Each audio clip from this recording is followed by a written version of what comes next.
Moths to Flame by Fredric Maffei. Exterior townhouse pool patio night. Beneath storm clouds, Nick Bennett, 24, sits with a drink in his hands. At thunder, he raises his glass to the skies. I ought to have jumped on a lamppost, danced and wiggled my ass like that Kelly guy. But no, I had to hang my sorry head and play out that old rainy day cliche. A raindrop falls into the pool, then another and another. Motionless, Nick gazes down, watches the ringlets collide. Look at him. What a dumbass. Hey, you numbnut. Time to take a walk again. He downs his drink, rises up. More thunder as Nick slides open his patio door and enters. Interior, Nick's living room night. Sylvia Pierce, 20, sexy in her half-open bathrobe, is comfortably ensconced on a velvety couch, phone to ear. You wouldn't believe this gorgeous little tea's head I spotted this morning. Steep, 600, but to die for. What good's it in the bank? What's a pretty girl to do? Thumb her nose at it? Glancing to ensure privacy, she whispers into the phone. No, a little at a time. He gets it all at 25. Oodles and oodles.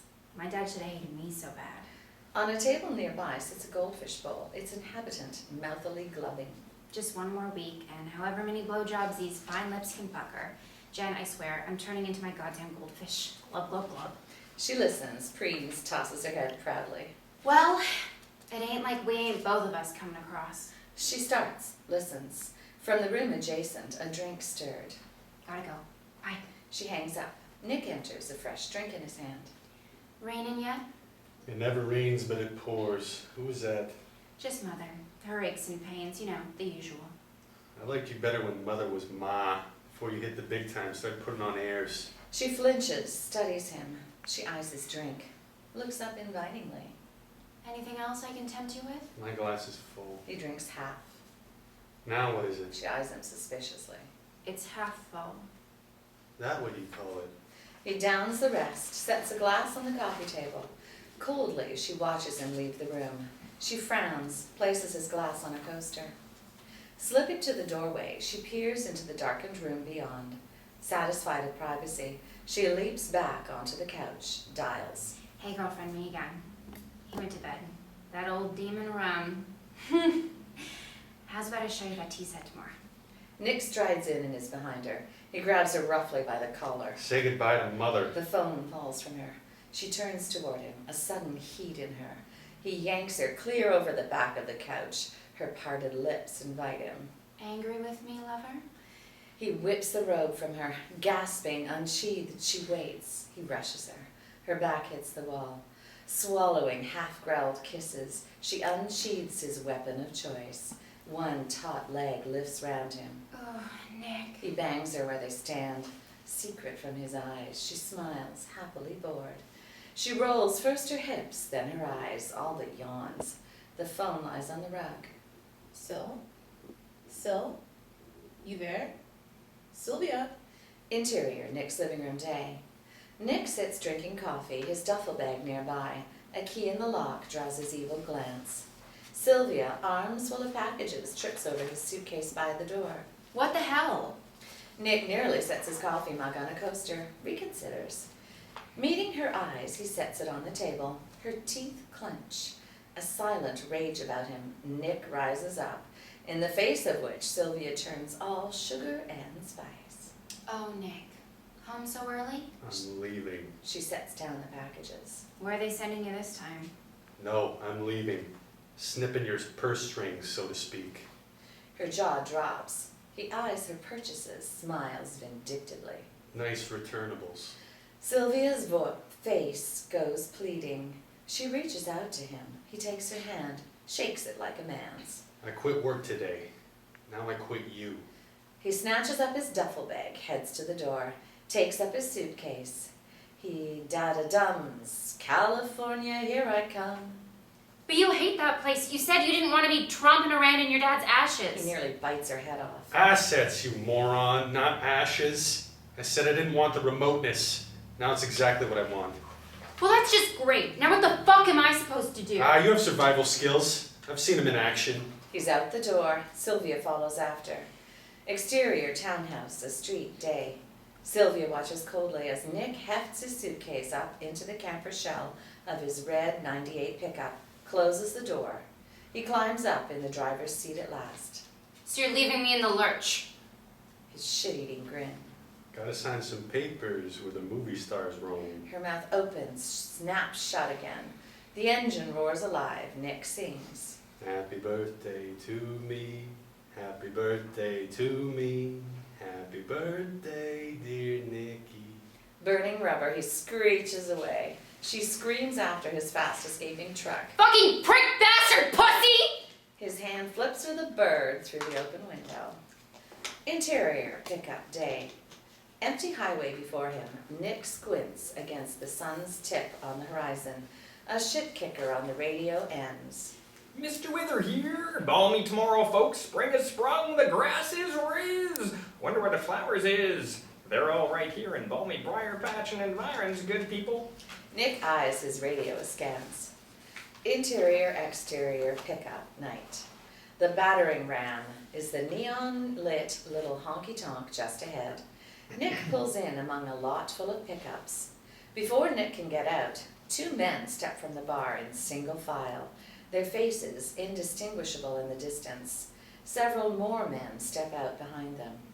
As the first man steps down, the second man punches him hard in the back of the neck.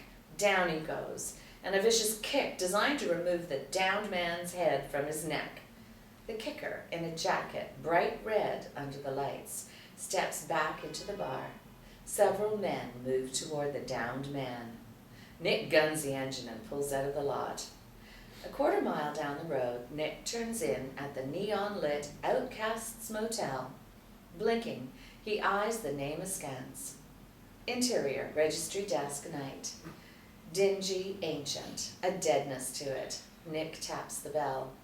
A large black moth starts up from behind the desk, flies at his head. He swats it away. Out from behind the curtain sidles a desk clerk, old, slouched, and squinty-eyed.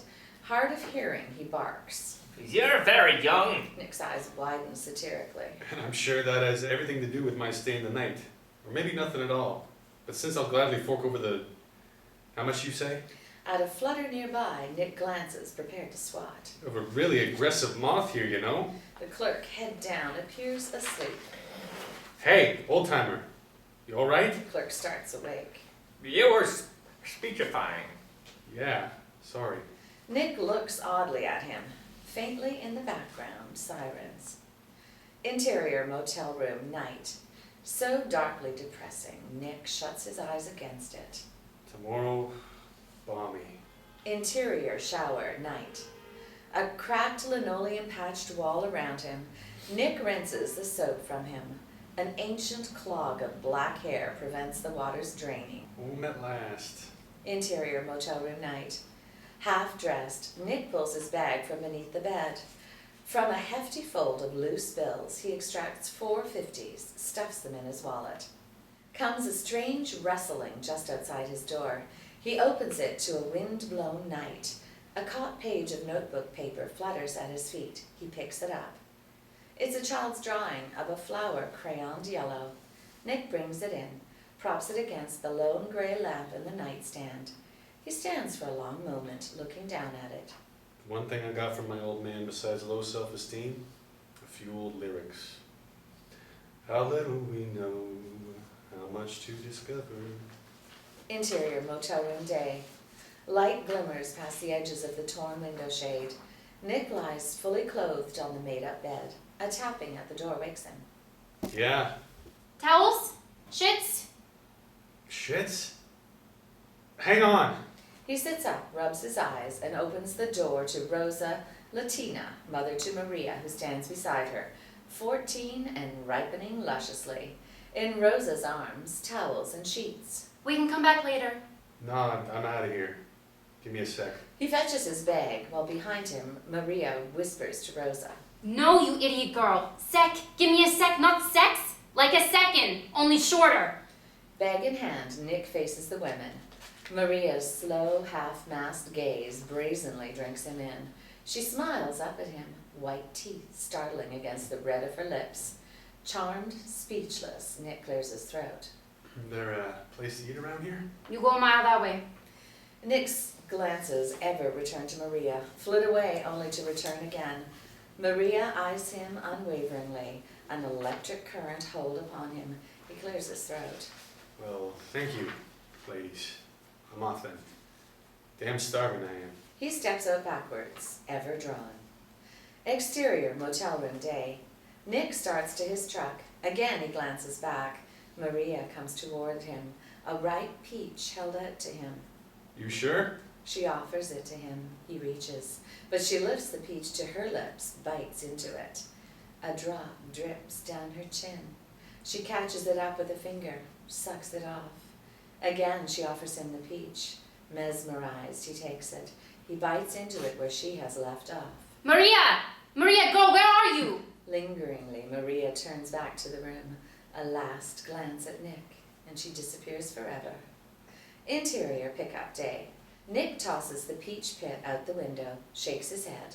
Down, boy. What are you thinking? Have you had your Ritalin today? He reaches into the glove compartment for same, swallows a tab. He tosses the pill bottle back, starts the engine.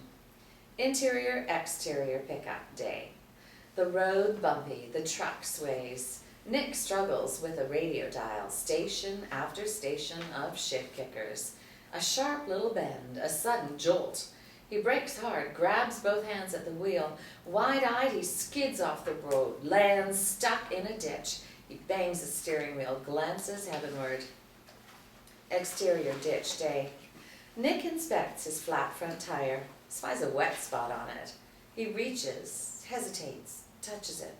He sniffs his finger, makes a face, quickly wipes his hand on the grass. Need some help? Nick bolts upright, turns. 20 feet away stands Henry, 39, in dark jeans and jacket. He wears an intruded upon look. Nick stares suspiciously. Afraid so. Where'd you pop out at? Sudden relaxing in Henry, a friendliness. Assuming you mean recently. On the road, the whole damn world's your pisser, within reason. Nick nods, still leery of him. Henry steps closer. Not much tread there. Kinda no wonder you're in a ditch. Nick coughs guiltily. You can pick up a set 20 or so miles in the direction you were headed, provided you stayed on the road. An awkward silence, Nick downcast. Henry sizes him up. California bound? Yeah. Henry nods, scrutinizes. Nick rubs his crop of hair, smiles sheepishly. I'm Nick, by the way. Nick Bennett. Forgive me for not shaking your hand, the whole world, your pisser and all. Henry Aaron here. Yeah, I know. You're not gonna say something tiresome now about family resemblances, are you? At Nick's blank look, Henry squats down and inspects the flat. Man, look at that turtle soup. Ready to fix this thing? Turtle soup? Turtle crossing. Shit, man. They got no respect for the rules of the road at all. Nor carry little crossing signs or nothing. Hit 'em just right and you might as well be on ice. At Nick's skeptical glance, Henry points to the wet spot on the tire. Instinctively, Nick wipes his hand on his jeans. That what that is? Henry stands, slyly notes Nick's hand continuously wiping. And you wouldn't shake my hand. Nick tries to smile, sighs unhappily instead. Henry is just the opposite. Well, hell, Nick. Now we're over this cockamamie white male bonding shit. What say we fix this fucker? Moments later, Nick listens as Henry assesses. Gotta drive her farther on down, straighten her out. Nick glances, frowns. Hardly 10 feet away, a box turtle makes its slow track up the slope toward the road. With his foot, Nick flips it onto his back. Satisfied, Nick smiles toward Henry. Henry moves, crouches over the turtle. Do unto others. Nick shrugs. Nothing wrong with it. I'm of the same persuasion myself. Except where it comes to the blameless. Henry sets the turtle aright, looks up smiling. Moments later, Henry watches as Nick drives down into the brush. The truck lists precariously, then straightens out. Nick kills the engine, jumps out. Good job. Let's change her out. A car hums past just above. A helplessness about him. Nick cranes his neck to see, but the car's as invisible to him as he is to it. Henry smiles knowingly. Break out that spare and we'll get you right back among the living. I know you've got a jack in there, Well, these tires are. Nick moves to get it. Man, you can't just fly by the seat of your pants out here. These roads are murder. Voice of experience. Yeah, Hank, you're right. Oh, Hank now, is it? They glance amused at each other. Nick fetches the jack. Where Nick can't see, Henry quickly removes his reversible jacket with its deep red other side. He bunches it up, hides it behind a bush. Later, the truck jacked up, country on the radio. Henry lifts the spare into place while Nick stands by. Henry screws on a lug nut. The song ends. And now for your local news. Excitement in your neighborhood, Tav, for you folks in Briar Patch. Oh, please! Brer Bear, don't throw me in the briar patch. Seems one of the denizens last night got his damn neck broken in a parking lot free-for-all. Henry talks above the newscaster, palms up. Nick tries to shush him. In a red coat. Looking for him. Henry overrides the words. Oh, please, Brer Fox, roast me, boil my balls in oil, but please don't throw me in the briar patch. Quiet a minute, will ya? Henry threads another lug nut, glances up.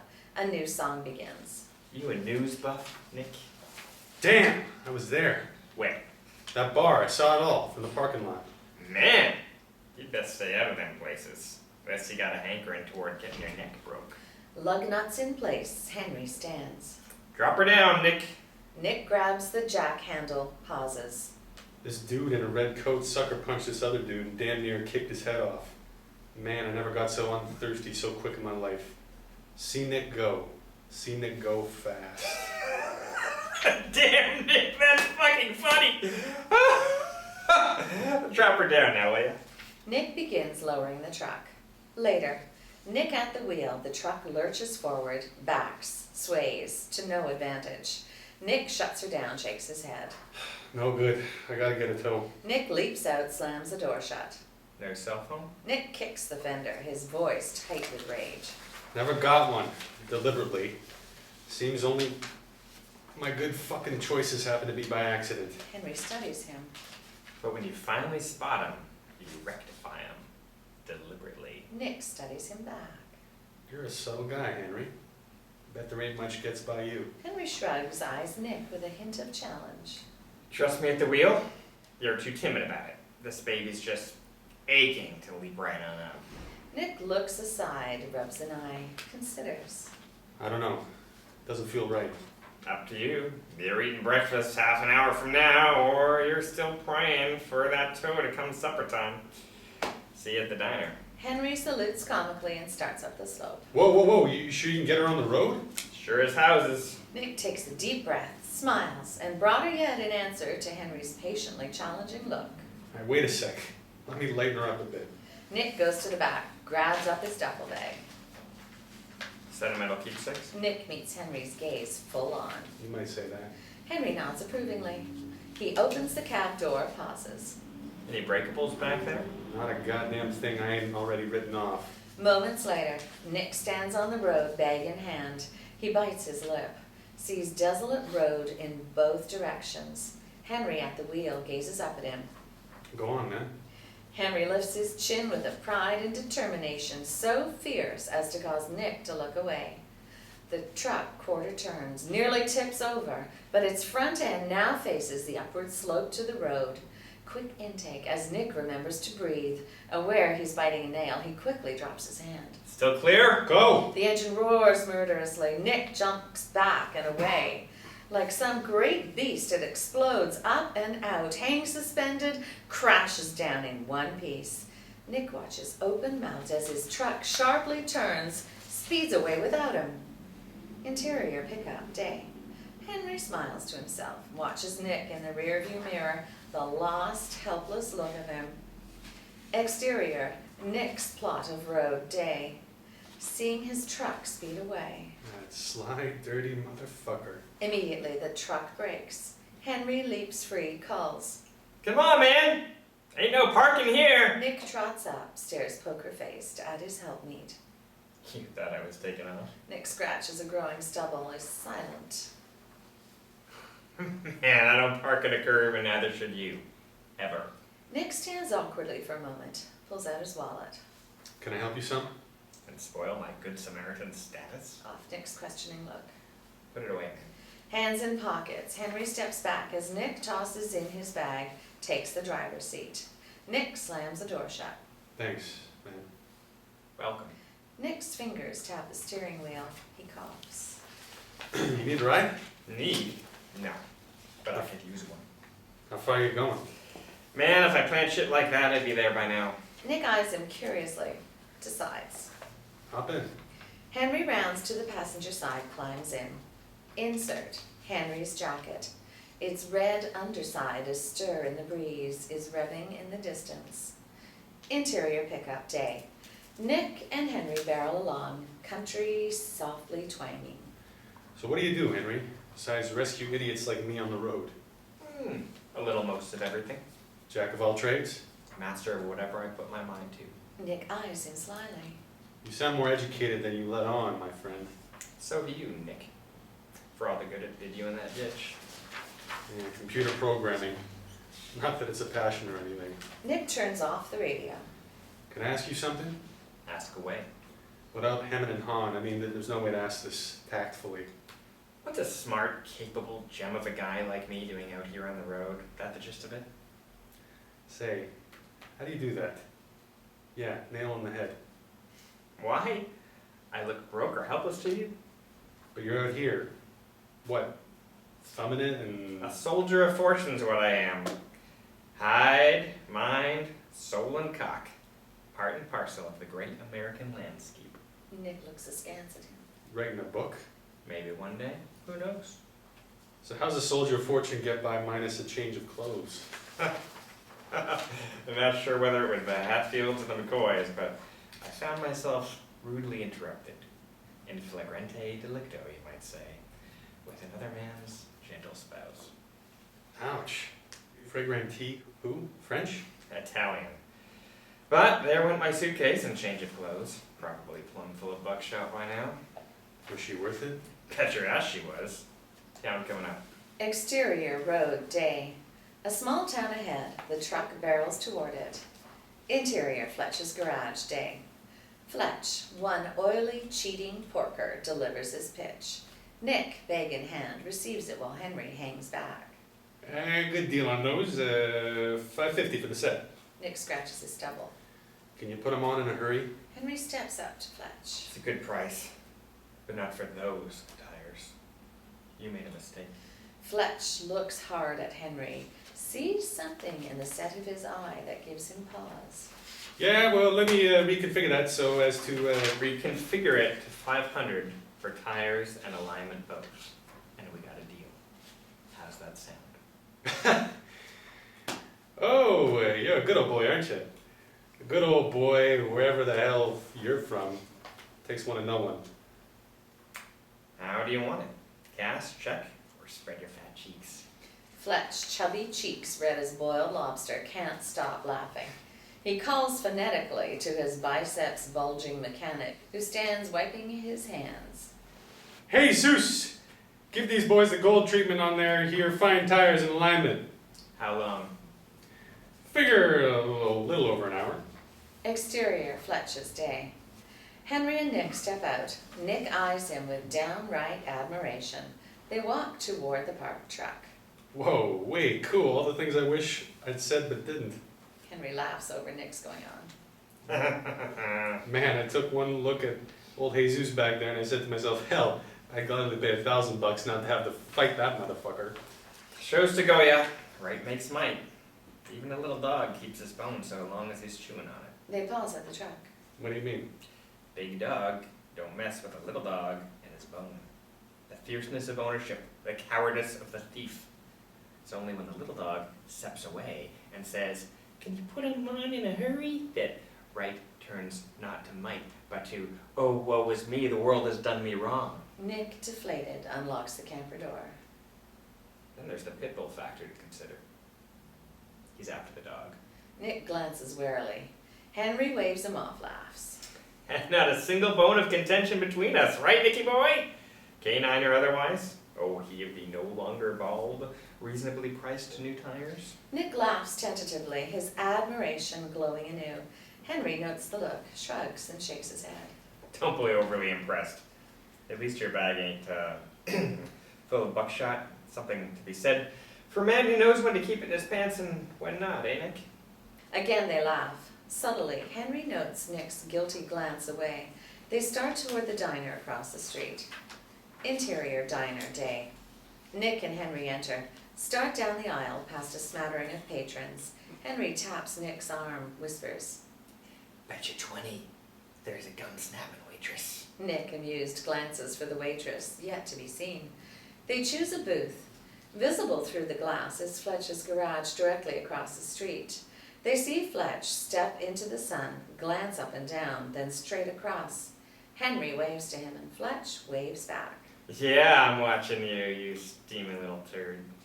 From out the kitchen comes good old gal waitress Dora Dumplin, 25. She snatches up 2 menus, brings them to our duo. Faint snaps of her gum as she waits. Henry smiles broadly while Nick fights back laughter. Hey, Dora. Sitting with me tonight? She goes weight on one leg, one hip thrust toward him. You don't have the time, love. Johnny's looking for you. An unreadable little smile on him. Henry makes light of it. Then let's hope I see him first. Eggs, Dora. Lots of scrambled eggs. And bacon. Crisp. Throw in some tomato slices. Roughage is important, even vital. Right, Nick? Dora. Nick. Nick. Dora. My pleasure. Dora shifts her weight to the other leg, compelled, apparently, to point a hip at whomever she's addressing. Likewise, I'm sure. Gum snapping like 90, she tilts her head impatiently toward him. Nick folds the menu closed. I'll have the same. Off she goes. Nick looks worriedly at Henry, whispers across. Johnny? You'll just have to read the book, Nicky boy. Nick's eyes go coldly dark. Henry stares out toward Fletch's. If I left now, did you pay your bill? Yeah. Tip included, asshole. As I intended from the beginning. Taken aback, the anger in Nick's eyes wilts away. He clears his throat, glances guiltily. You just enjoy your food, Nicky boy. Be on your merry way. No harm done. Nick's eyes, shoulders a slump. Okay then. My apology. Don't call me Nicky boy. I don't like it. Fair enough. Nick. It's fucking patronizing. You're right. It is. Fair enough. Henry's amused smile, oddly contagious, causes Nick to smile as well. Eat first. Quiz me later. 1 meal later. Henry takes a $5 from his wallet, waves it playfully at Nick, plunks it down for the tip. Oh, the dire agony of it all. Exterior diner day. Nick, bag in hand, and Henry watch for a moment, the last tire being put on the truck. Their eyes meet and hold. You look like a man in need of answers. Not need. Could use some though. Wow. A star of people. Shoot. Who's Johnny? An old nemesis. Not good enough. Dora's husband, then. Stop me when you're satisfied. Nick smiles despite himself. Henry glances beyond him for an instant, then back again. Look, it's against my policy to be an unwelcome guest. All the best to you. Pray the price of tires ain't been, yet again reconfigured. Abruptly, Henry steps round the corner of the diner and is gone. Nick stands at a loss. He turns, sees Fletch wave, smile evilly at him from across the street. Nick sighs, steps between 2 parked cars. Glancing for privacy, he crouches at his bag. While he does, a patrol car pulls in from the direction in which Henry had glanced. Nick draws out several 50s, stuffs them in his pocket. He meanders out, is startled at being given the once-over by 2 cops parked in front of the diner. Passing through, sir? Yeah, got a flat tire on the red job over there. Matter of minutes. The cops glance across at the garage, nod, enter the diner. Sweat runs into Nick's eyes. He wipes them. A moment later, Nick squints, shields his eyes, sees Fletch across the way, a predatory little smile on him. Nick glances at the diner, sees the cops receive their coffees from Dora. Their lips move. They all 3 laugh. One cop looks out, stares hard at Nick. Nick looks away quickly, sees Fletch motion to him. Nick walks towards the garage. You drive safe now. Nick turns. The cop stands coldly watching him. Nick gives a thumbs up, walks slowly toward Fletch. Interior, Fletcher's garage, day, at Nick's approach. What you know, my friend, but I had to reconfigure all over again. Back to our original agreement. 550 plus 120 for the alignment. That wasn't our agreement. Yeah, it was. That was our agreement. Yours and mine. Granted, I did make another deal with your arm-twisting friend, but... Fletch shrugs, looks about. Pissed, Nick eyes Jesus, who, elbows deep in an engine, pauses and stares coldly. Suddenly, all eyes turn toward Henry, who steps in at the side. He picks up a tire iron, hefts it to Fletch. A price can be reconfigured any number of times. A man's skull. Once will do. Nick snatches up a wrench. Fletch glances a question at Jesus. Jesus smiles broadly, goes about his work. 10 more minutes should do it, boss. Fletch looks up at Henry, smiles sickly. Interior, pickup, day. Nick bounces gleefully in the driver's seat. Henry eyes him amused. Oh, it do feel just too fucking good. Nice touch, you're picking up that wrench. I wouldn't call it a touch, more a promise. They lock gazes. Nick's eyes are resolute and unflinching. Henry nods, satisfied, is first to look away. Later, the miles slip past. Nick glances at a silent Henry. So what's your plan? Short term, a bath and a good night's sleep. Buy a damn coat. I left mine in the ditch. Right. You had a coat on when you snuck up on me. Damn. That snuck up on you? Your fucking truck practically landed in my goddamn toilet. Catching you up once more in fragrant delicto. What, I mispronounced it? Look, I got a coat back there you can have if you need it. Henry grunts acceptance. Nick clears his throat, coughs twice, preparatory to... Look, not to pry, but what's your longer range plan here? A secret or something? How long range? A week? 5 years? All different answers. Don't be shy, for Christ's sakes. Be specific. Well, I don't mean to be nosy or anything. So yeah, the next day or so is what I mean. Hell, you're the guy with the truck. Nick clears his throat again. Henry looks unbelieving at him. Man, you've got so many tells. Please, promise me, on the souls of your grandparents, you'll never play poker with the grown-ups. Nick smiles sheepishly. Look, the company's good. I'll tag along. Share the wheel? Fine. You want to go the scenic route? Fine again. I ain't no damn hurry. Never was. But if you're gonna cough 20 fucking times before speaking your mind, my God, man, don't complain when I start and calling you Nicky Boy again. Get through?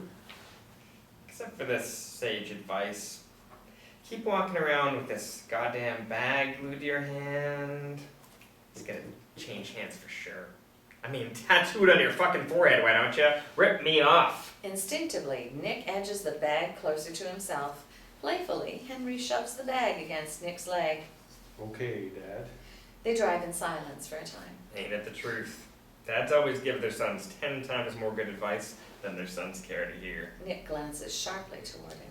What? Sore point? Nothing. Nick watches the road, has for one pounding instant a flashback. A field day. Petite Lulu, 18, stands sexy in her nightgown, one right breast spilling out. She laughs and lifts a small urn up like a chalice. In the background, a house with a red-tiled roof. Gleefully, Lulu tips the urn, spins twice in a circle. Ashes spill out onto the earth. End flashback.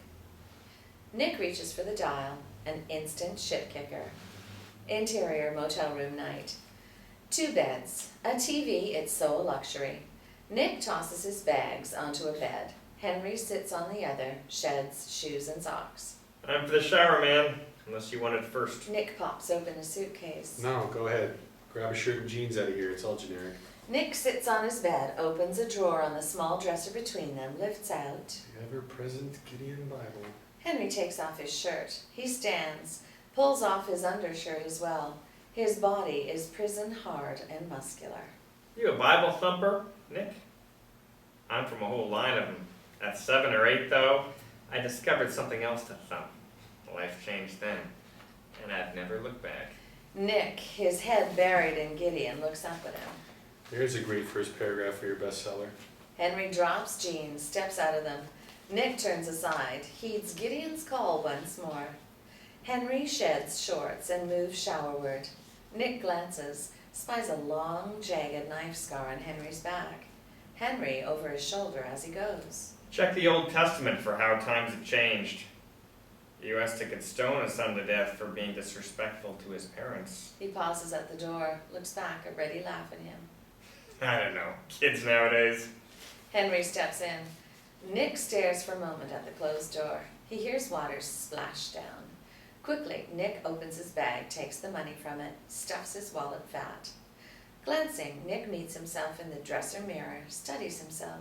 I'll be seeing you in all the old familiar places. Moments later, the bathroom door opens, and there's Henry, a towel wrapped around him. Nick, Gideon ensconced, looks up. How was it? Warm, wet, and long overdue. She have a sister?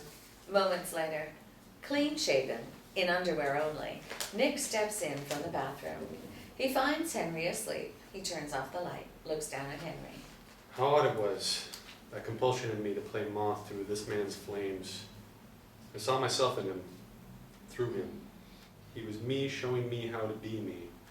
So blind foolish, so prayerful the moth, so compelling and dangerous the flame. Interior motel room day. Nick wakes to the first light and rock music. A shadow crosses the blinds, someone carrying a radio. With a start, Nick spies Henry's empty and unmade bed. Nick grabs for his bag and jeans half under his bed, finds him. He sighs, relieved. A key in the lock. In steps Henry, a coffee in hand. Henry offers it forth as Nick sits edge of bed. Thanks, man. Henry, restless, paces to the blinds, peers out. So, now's the old grindstone. Hurry, hurry, follow the map. Nick sips steaming coffee, meets Henry's questioning look. The map's all I got. You got me. Nick reaches into his open suitcase on the floor nearby, grabs jeans and shirt from it. And you drive for a change, preferably in a crooked line. Henry nods approval. Yeah, baby. Good man. Nick, boyish, suddenly, near beams with validation. Interior pickup day.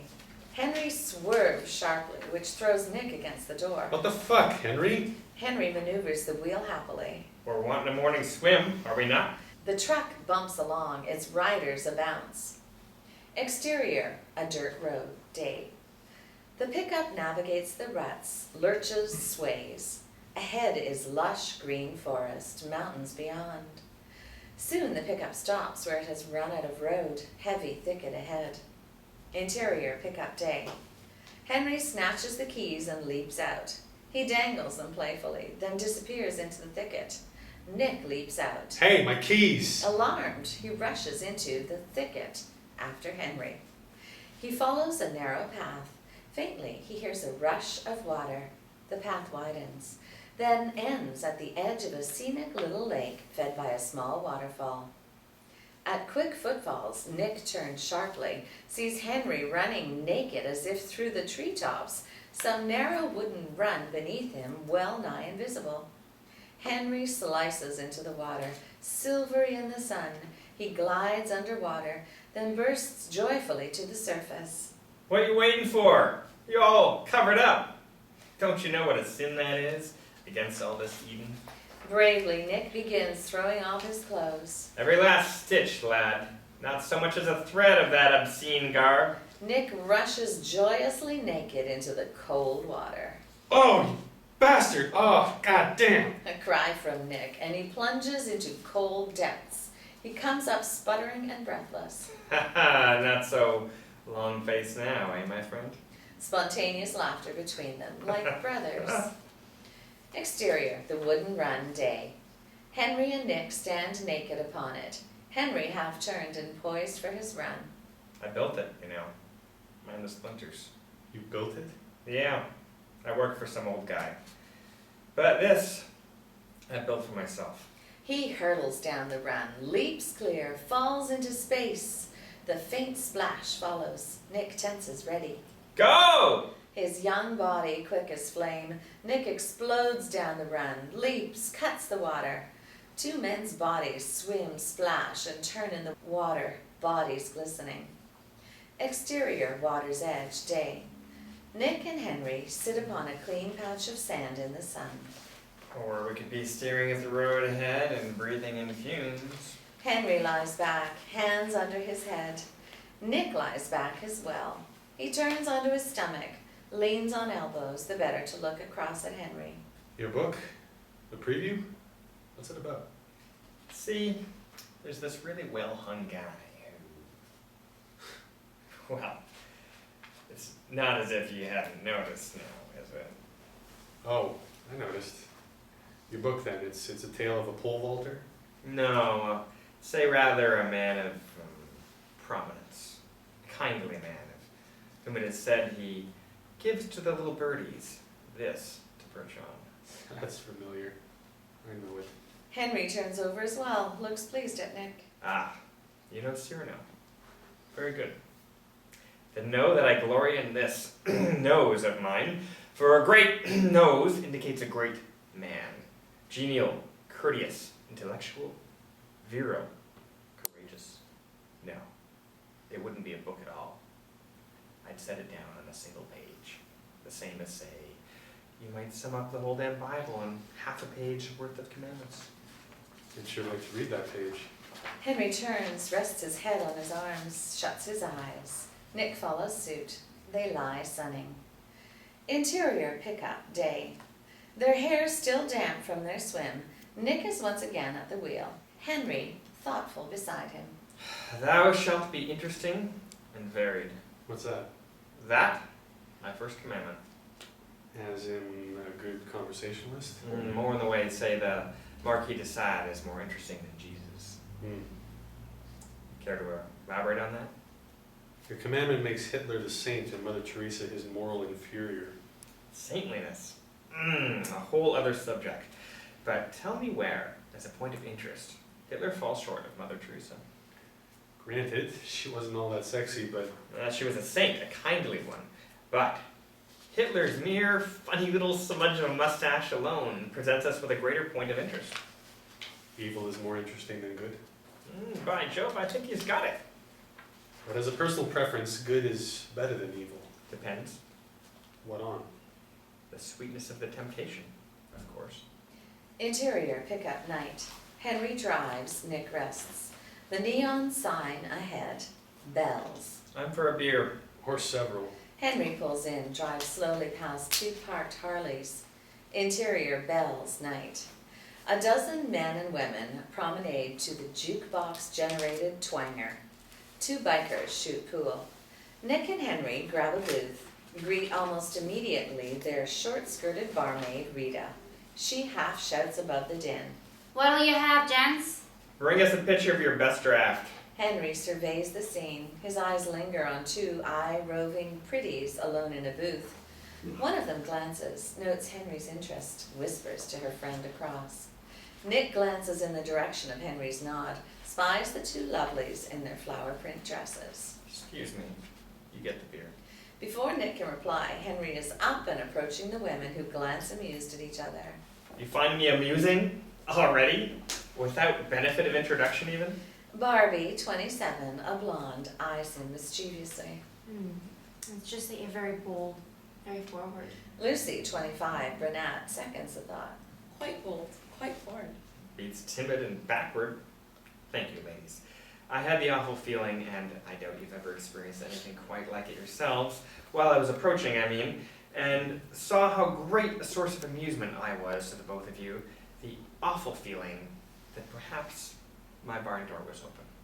Involuntarily and as one, both women glance, check his status. He smiles slyly at them. The women redden, glance shyly up at him. Henry looks back at Nick, who lifts his beer to him. Henry spies as well the bikers playing pool. Hard-eyed, they watch him. I'm Henry. And you? I'm Barbie. Elegantly, she holds forth one limp-wristed alabaster hand. Gently, Henry takes it, plants a kiss. Gleefully, Lucy holds forth her hand for kissing, is granted her wish. Hi, I'm Lucy. You pretty ladies alone? Not anymore, apparently. Lucy giggles, sips beer. Henry nods toward the bikers. They know you? I'm feeling a draft. We don't know them. They said hi and we said bye. That's all. Bums that don't recognize real ladies when they see them. God love them for their ignorance and persistence.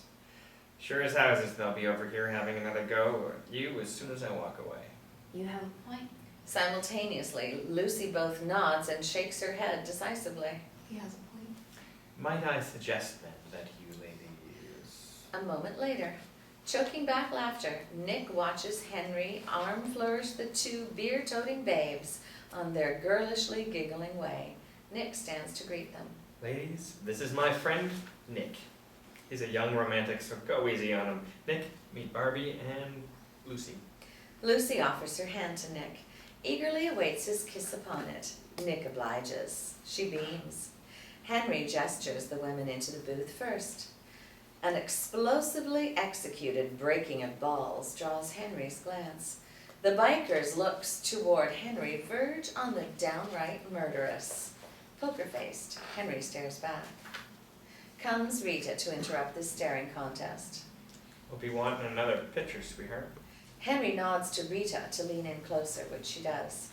My friend here and I are traveling to LA to defend our titles in the National Kickboxing Association. If you could relay that to our biker friends over yonder, it would certainly better their chances of keeping their teeth in their heads tonight. Rita's eyes widen. Resolutely, she sets off on her mission, an awed Barbie to Henry beside her. That true? You guys kickboxing champs?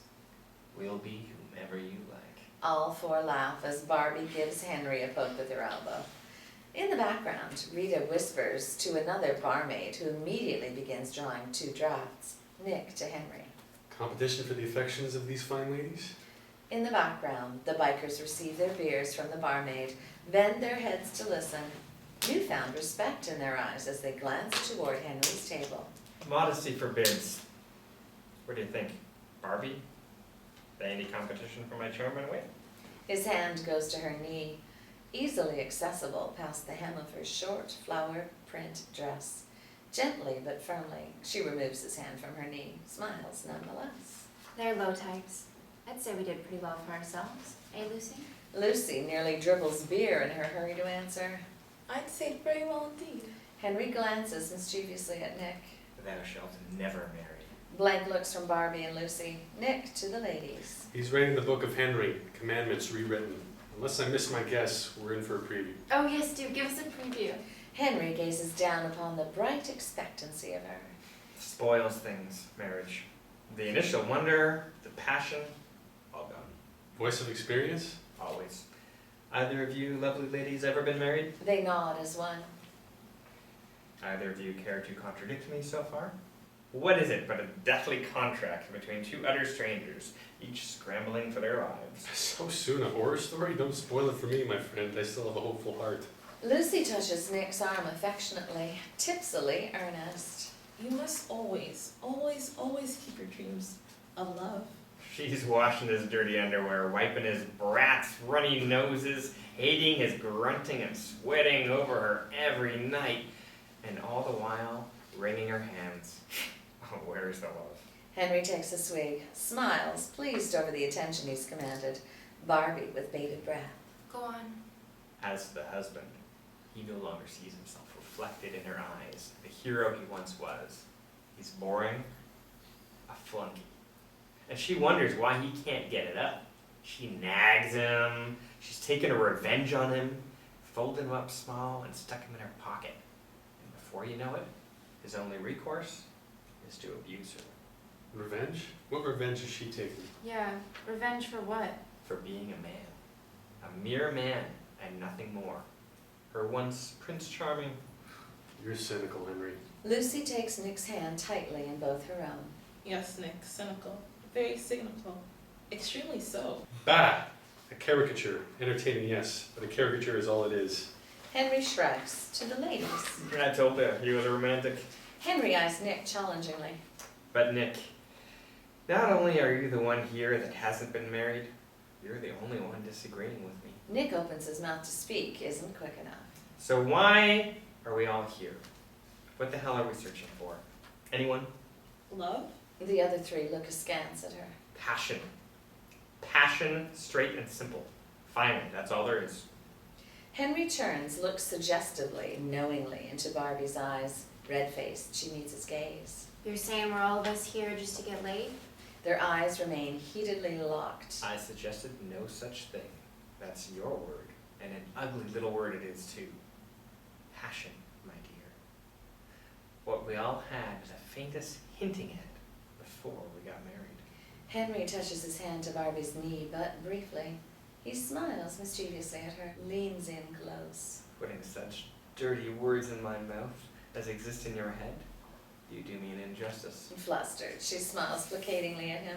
Henry rests his hand on her knee, squeezes it, speaks to all. Y'all wanted a preview. That's it. Such as it is. Henry shifts his glances so that gradually he's speaking more and more intimately to Barbie alone. No woman writes the book of me. It's the other way around. I write her. Not the whole damn book. A page at most. But a most important page. Where she lives. Henry holds Barbie's gaze, the opened-out look of her. Boldly, he slips his hand between her knees, beneath the softness of her thigh. Maybe not even a page. Maybe only a paragraph. Or a sentence. But with an exclamation point, she'll never forget. Barbie grips his wrist as if to restrain him. She breathes heavily, stammers unconvincingly. You overestimate yourself, Henry. He smiles slyly at her, gives her thigh a gentle squeeze. Not so. I draw my confidence from you. From the way you look at me. The way you're looking at me now. Barbie looks helplessly away. His hand shifts farther out. Henry's free hand lifts his beer to the others. He takes a swallow. Nick and Lucy watch, mesmerized, having guessed the game under the table. You know the sweetest thing in the world? The soft inner thigh of a woman. Total mastery over it. Shifts higher. That telltale little spot of dampness on her panties when her body says yes. Nick and Lucy watched hypnotized Barbie's failed attempts at ordinariness. Her forced smiles, the tiny beads of sweat. Her hand lets go of his wrist, raises up to half hide behind. Cat-like, Henry watches his caught mouse. At a movement of his arm, Barbie, in a half faint, shifts weakly round into easier accessibility. Henry leans in close, whispers something to her. Another little gasp in her. Barbie looks pleadingly up at him. His eyes thirst her up, a barbed wire intensity about him. Oh my. His hand shifts subtly, thrusts gently. Her breathing is slow and labored. Her lips part. She looks down in a way lost to herself. She belongs to him. His hand lowers down, gives her thigh a perfunctory squeeze. Shocked, uncompleted, she gazes up at him. Henry, abruptly, and to all. Let's say we blow this shithole. Interior, Barbie's boudoir, night. Her bedsheet beneath her, a wanton light in her eyes. Whatever god or devil Barbie gazes up at has all her attention. Their fingers entwine. Henry half lifts her to him. He rasps a question at her, their breaths mingling. Trust me? Lost to herself, she moans. Oh, yes. He stands naked at the side of the bed, firmly between her thighs. He looks down at her, her hands locked in his. She couldn't be more helpless if tied to the bedposts. Why do you insult me? He jerks her to sitting, arms extended, crucified as it were, fully impaled upon him at the edge of her bed. Henry's POV. Barbie floating suspended, to and froing to his slow thrusts, her lifeline tenuous, he alone piloting her flight. Her suddenly dropped in space, her head bouncing down, the surprised look of her. Her sharply lifted up again, thrust harder upon, her startled breaths, her hard-tipped breasts a jiggle, her dance of balances, of gyrations met and reciprocated. Oh, yeah, baby. Her floating in space, eyes striving to focus on him, rolling up in her head. Back to scene, rhythmically thrusting. Henry drinks her in, eyes brightly watching her. a cat-like glow of fascination upon him, a playful holding himself in reserve that promises or threatens. Just you wait. Interior, Barbie's parlor night. Barbie's offstage. Barbie's off-screen owings and awnings carrying. Nick and Lucy are at it on the couch. Nick set upon. Hair tousled and eyes wide, Nick shows no reluctance at being Lucy raped. He removes her top simultaneously with loosing his own. Bypassing the snap, Lucy flips her bra miraculously up over her head. Her taut little breasts spill forth. Interior, Barbie's bedroom night. Henry's eyes glint cruel mastery. Barbie's head falls back. Her eyes roll up toward some strange, mad pinnacle of nothingness. He bangs her brutishly. Last notch at the very tip of some insane roller coaster ride in her. Coming. Her noisy breaths billow through clenched teeth. He bangs away, lifts her, drops her, lifts her, drops her. He falls upon her. Her legs shoot straight up in the air, shudder and tremble there. Interior, Barbie's parlor night. Nick on the bottom, Lucy mounts him. At Henry comes Barbie's orgasmic scream. Both Nick and Lucy turn toward it, look at one another, lock eyes. Lucy moves upon him. Oh, please. Lucy turns her head yet again. She accelerates, intensifies her belly's expert undulations, draws a gasp from Nick. No, please, don't. Nick takes hold of Lucy's breasts. Lucy takes hold of Nick's hands, urges them to grip harder. She belly dances upon him, quick pleasures him. Yes.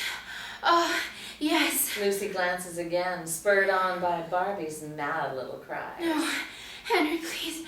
No. Yes, that's it. Oh, Henry.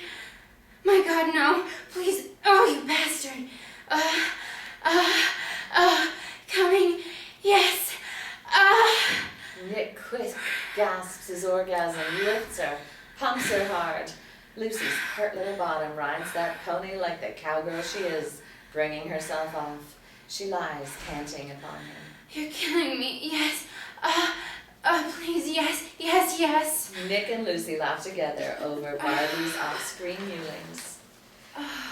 Later, mouth open, Nick sleeps soundly.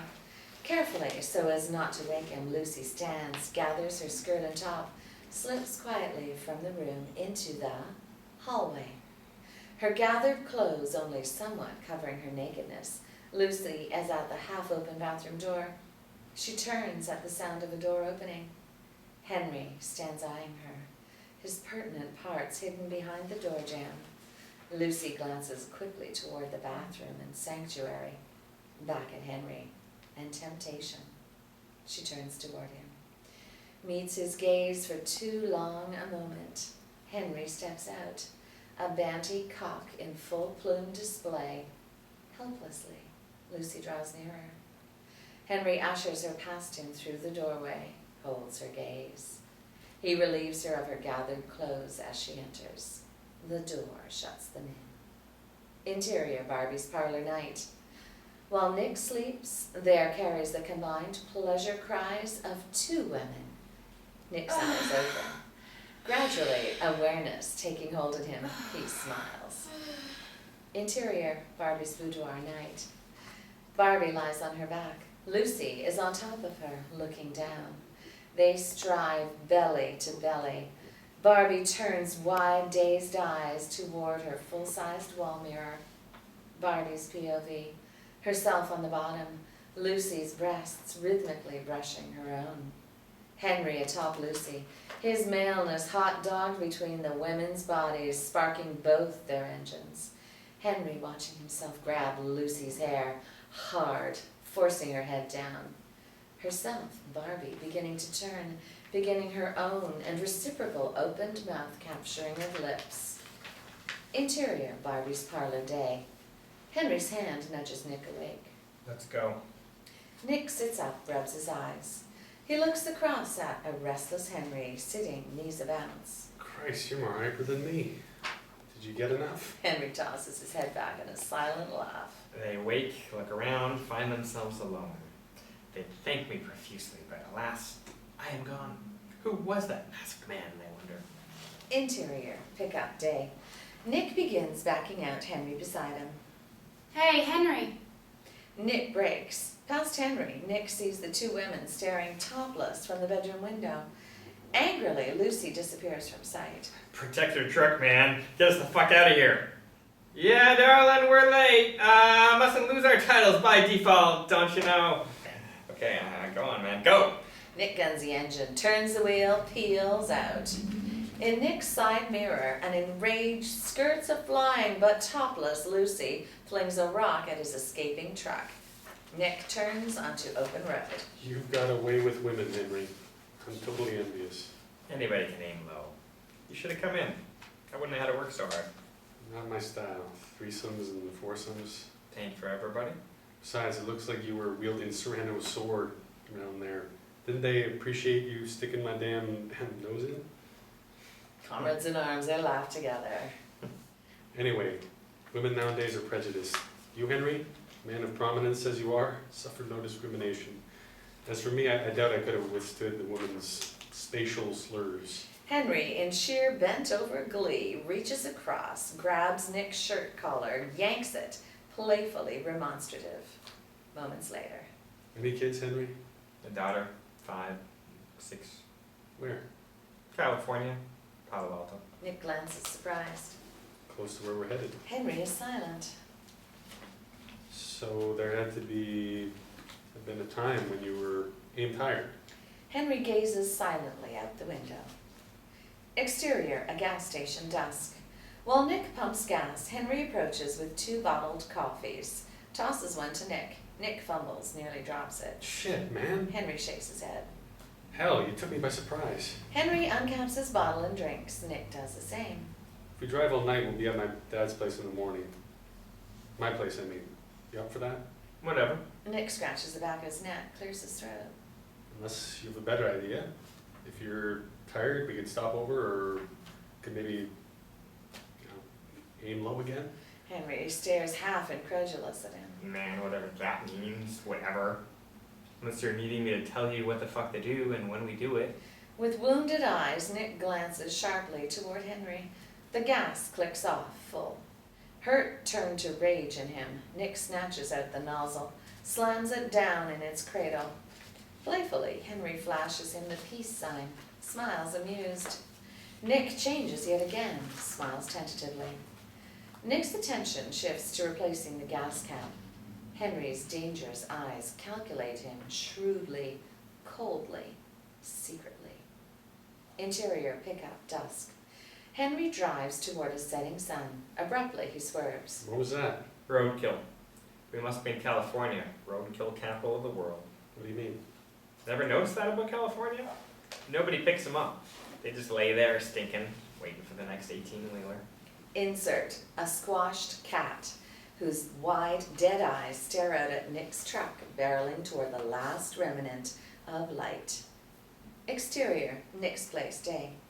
Nick drives, pulls up close to the isolated house with the red tiled roof. Nick and Henry jump out. A small shock in him. Nick's eyes go hard and unblinking, seeing what? In the background, Henry watches while Nick, silent and strangely taken, steps away toward Nick's POV. A large bright patch of sunflowers, situated perhaps 30 yards from the house. Approaching closer, this dazzle of sun-drenched flowers. Flashback. This same field, but barren. Nick munches sunflower seeds from a packet. Lulu stands before him, her breast exposed, the urn raised in her hands. He laughs at her antics, the irreverent glancings of her eyes. Ready? Do it. She spins, spills ashes onto the ground. Gleefully, she looks up at him. Give me those. She snatches the packet of seeds from him. The urn falls to the ground. Like some fairy sprite, Lulu dances about, tosses handfuls of seeds into the air. End flashback. Nick stands dwarfed by the sunflowers, slumped, as if waiting for some judgment to be passed down upon him. Hey Nick, you meaning to harvest those fuckers or what? Nick snaps back to the moment, walks thankfully toward Henry. Flora and fauna is nice and all, but I gotta piss. Nick quickens his pace, bounds onto the creaky old porch. He unlocks the front door, steps in. Interior, Nick's living room day. Entering, Henry hurries toward where Nick points. Pisser's down there.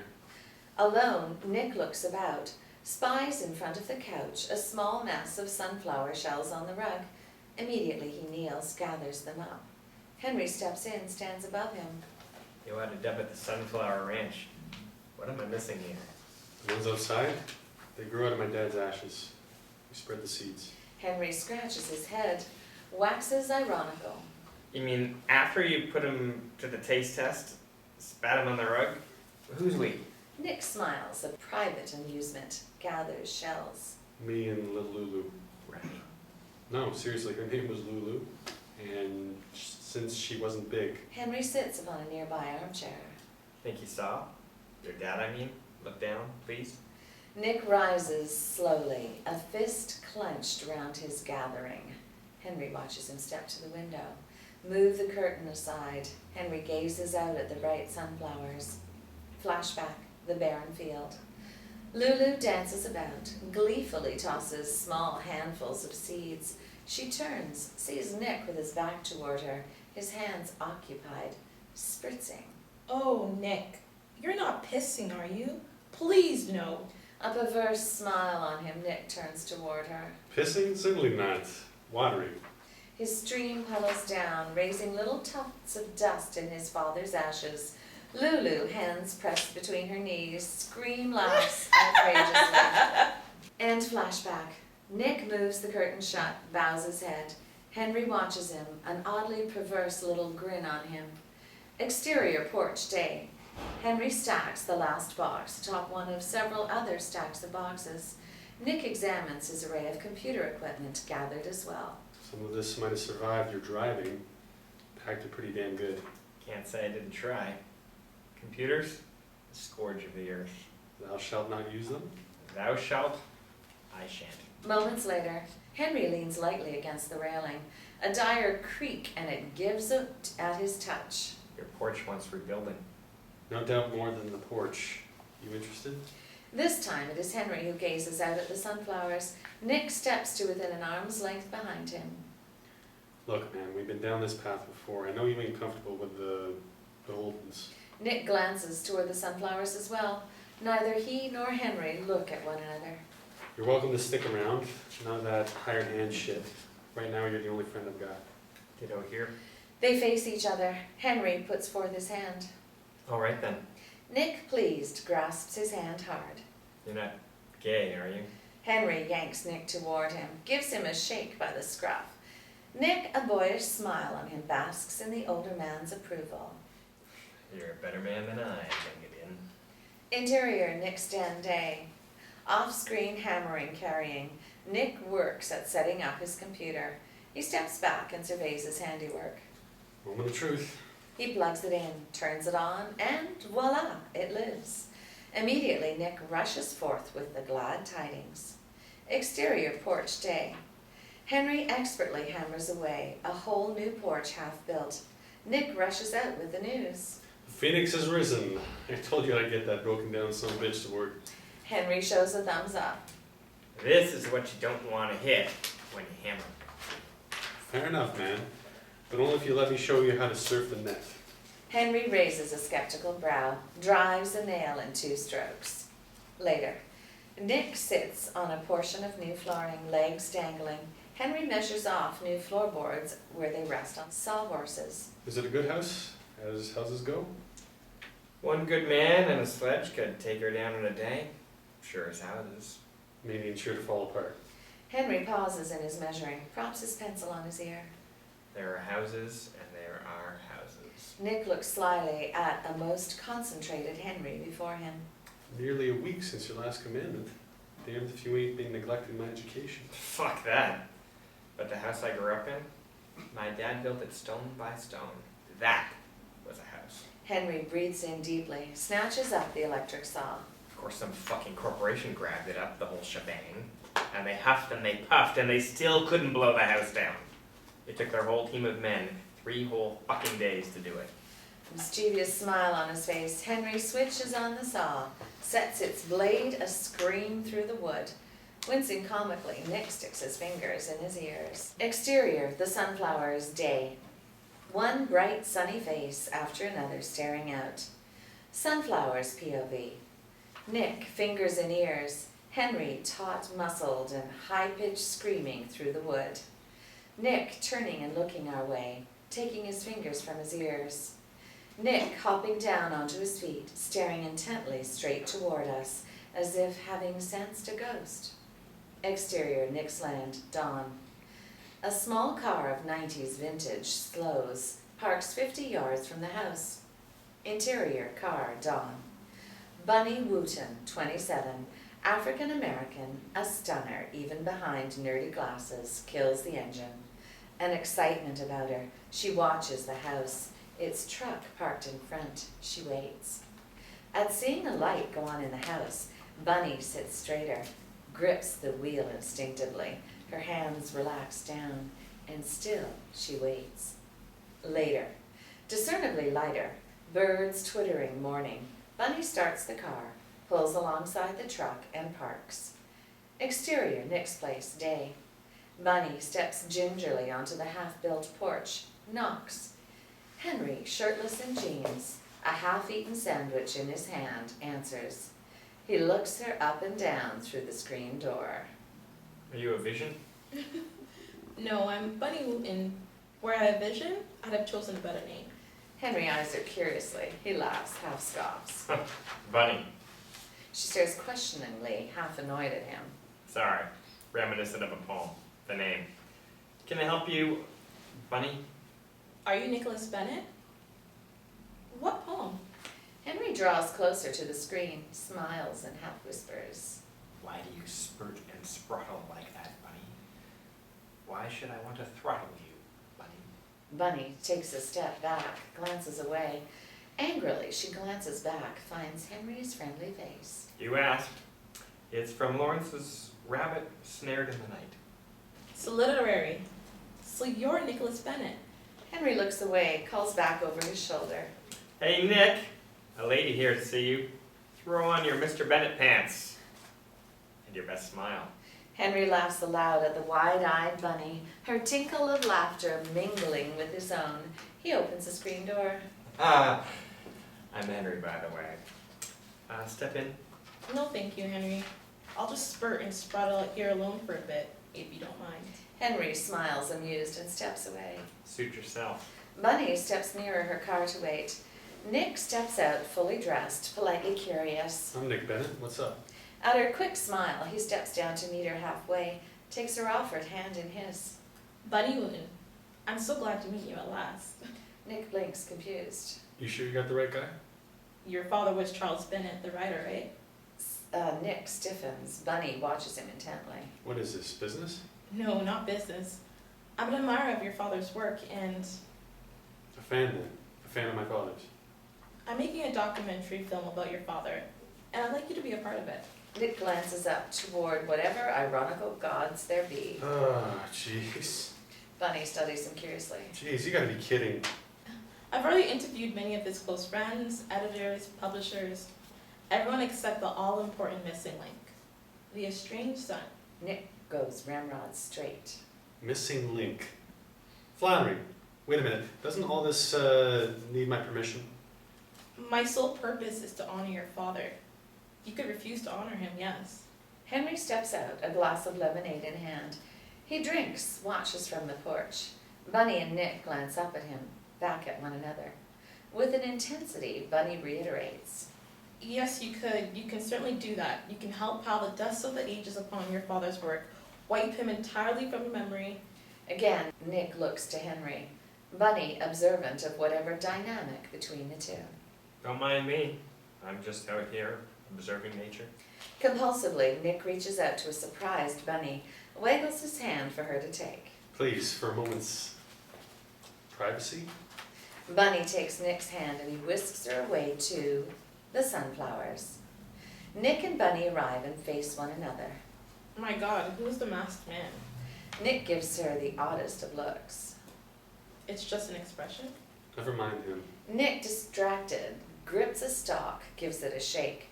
The great flower atop nods the affirmative. He gives it another shake, this time the negative.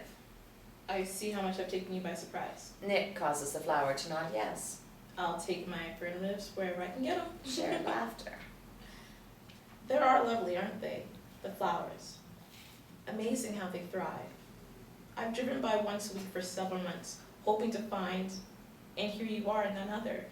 Bunny removes her glasses, holds them up for inspection. Nick admires her for the gorgeous creature she is. I only wore them to drive with, or to hide behind. I forbid that last part. Any sane man would. She blows a speck from her glasses, dazzles him another, dons the glasses again. A bug. Exterior porch day. The distant tete-a-tete pair, ever the focus of his eye, Henry downs his lemonade. He wipes his mouth with the back of his hand, sets down his empty glass. Stepping down, he commences measuring and marking boards. Exterior sunflowers day. Chin in hand, Nick seriously considers. What would, or could I say about my dad? That we never talked? That one of us was always an iceberg, the other one Titanic? Alternatingly? Is that even a word? Alternatingly? You only have to answer questions. I wish I was shooting right now. What you said just now was great. In the background, Henry watches, sets his blade a scream through the wood. Nick waits for the sound to die before speaking. If I do this, fair warning. She waits and watches while he formulates the words. It's a poisonous brew you're stirring up here, lady. Queasy doesn't quite say it. Bunny says in the softest, gentlest voice. Have you even read your father? The saw rips through another board. Nick and Bunny glance that way. No, I haven't. Hard as his spoken word was to take. Nick turns away, a downcast slump about him. Bunny steps nearer to him, touches his arm. He said his own son would be the last to read him. Went up for your dad. That he knew you better than you'd allowed yourself to know him. Christ, he put me in his books. Lovingly. There's one short story. Poignant. Really. About this lad causing himself all the manner of agonies by... Did you bite your toenails as a child? Nick half turns, looks to heaven. Jeez. I hadn't thought about that in years. What exactly did he say? You tell me. Bravely, Nick meets the challenging look of her. Fair enough. Bunny raises her head, ups the ante. Mind if I put it on tape? Your telling of it? The sly look of him mirrors her own. And so it is the lady finagles her way. You'll owe me. A film you're sure to love, yes. Exterior, Sawhorse's day. Henry watches Nick and Bunny shake hands in the distance, some contract between them. They start back, both of them animated. Nick to Henry, while Bunny steps to the back of her car. I'm gonna be in a fucking movie, man. Henry eyes him askance. Interior, next stand, day. A couch-seated Nick pretends to stick his foot in his mouth while Bunny films and Henry watches.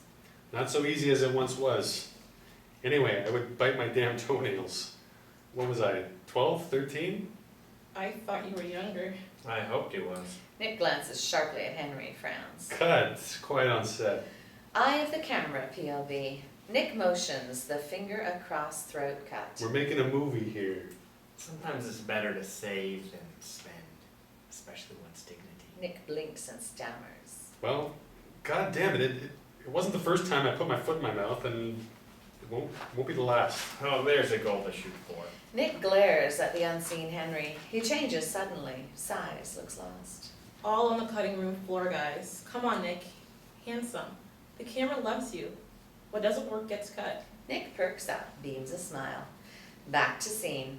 Henry, please don't speak while I'm shooting. I'm very damaging to the process, and I'm sure that's not your intent. So, please? And several amens to that. Bunny's imploring gaze rests upon Henry. Henry, perched on an armrest, gives an informal little salute. Okay, Nick, and 3, 2, 1. Eye of the camera, POV. Nick cocks his head. Where was I? Oh yes, my poor big toe. When my dad saw it, he gave me the look that Son, you done fucked up again look I knew so well. Nick moves edge of seat, glances sheepishly aside, back at the camera. Look, to be perfectly honest, a look I had coming to me, and he warned me. Son, keep chewing that damn thing and you'll be under the knife before you know it. Nick flops back, rests hands behind his head. Long story short, the operation was a success. I survived, and my dad was afforded this satisfaction of being yet again the successful predictor of his son's future. Short term, anyway. Nick sits straight, knees a bounce. Utterly cartoonish. The bandage they put on one supremely sore big toe. A week I had to wear the thing. Back to scene. All three laugh.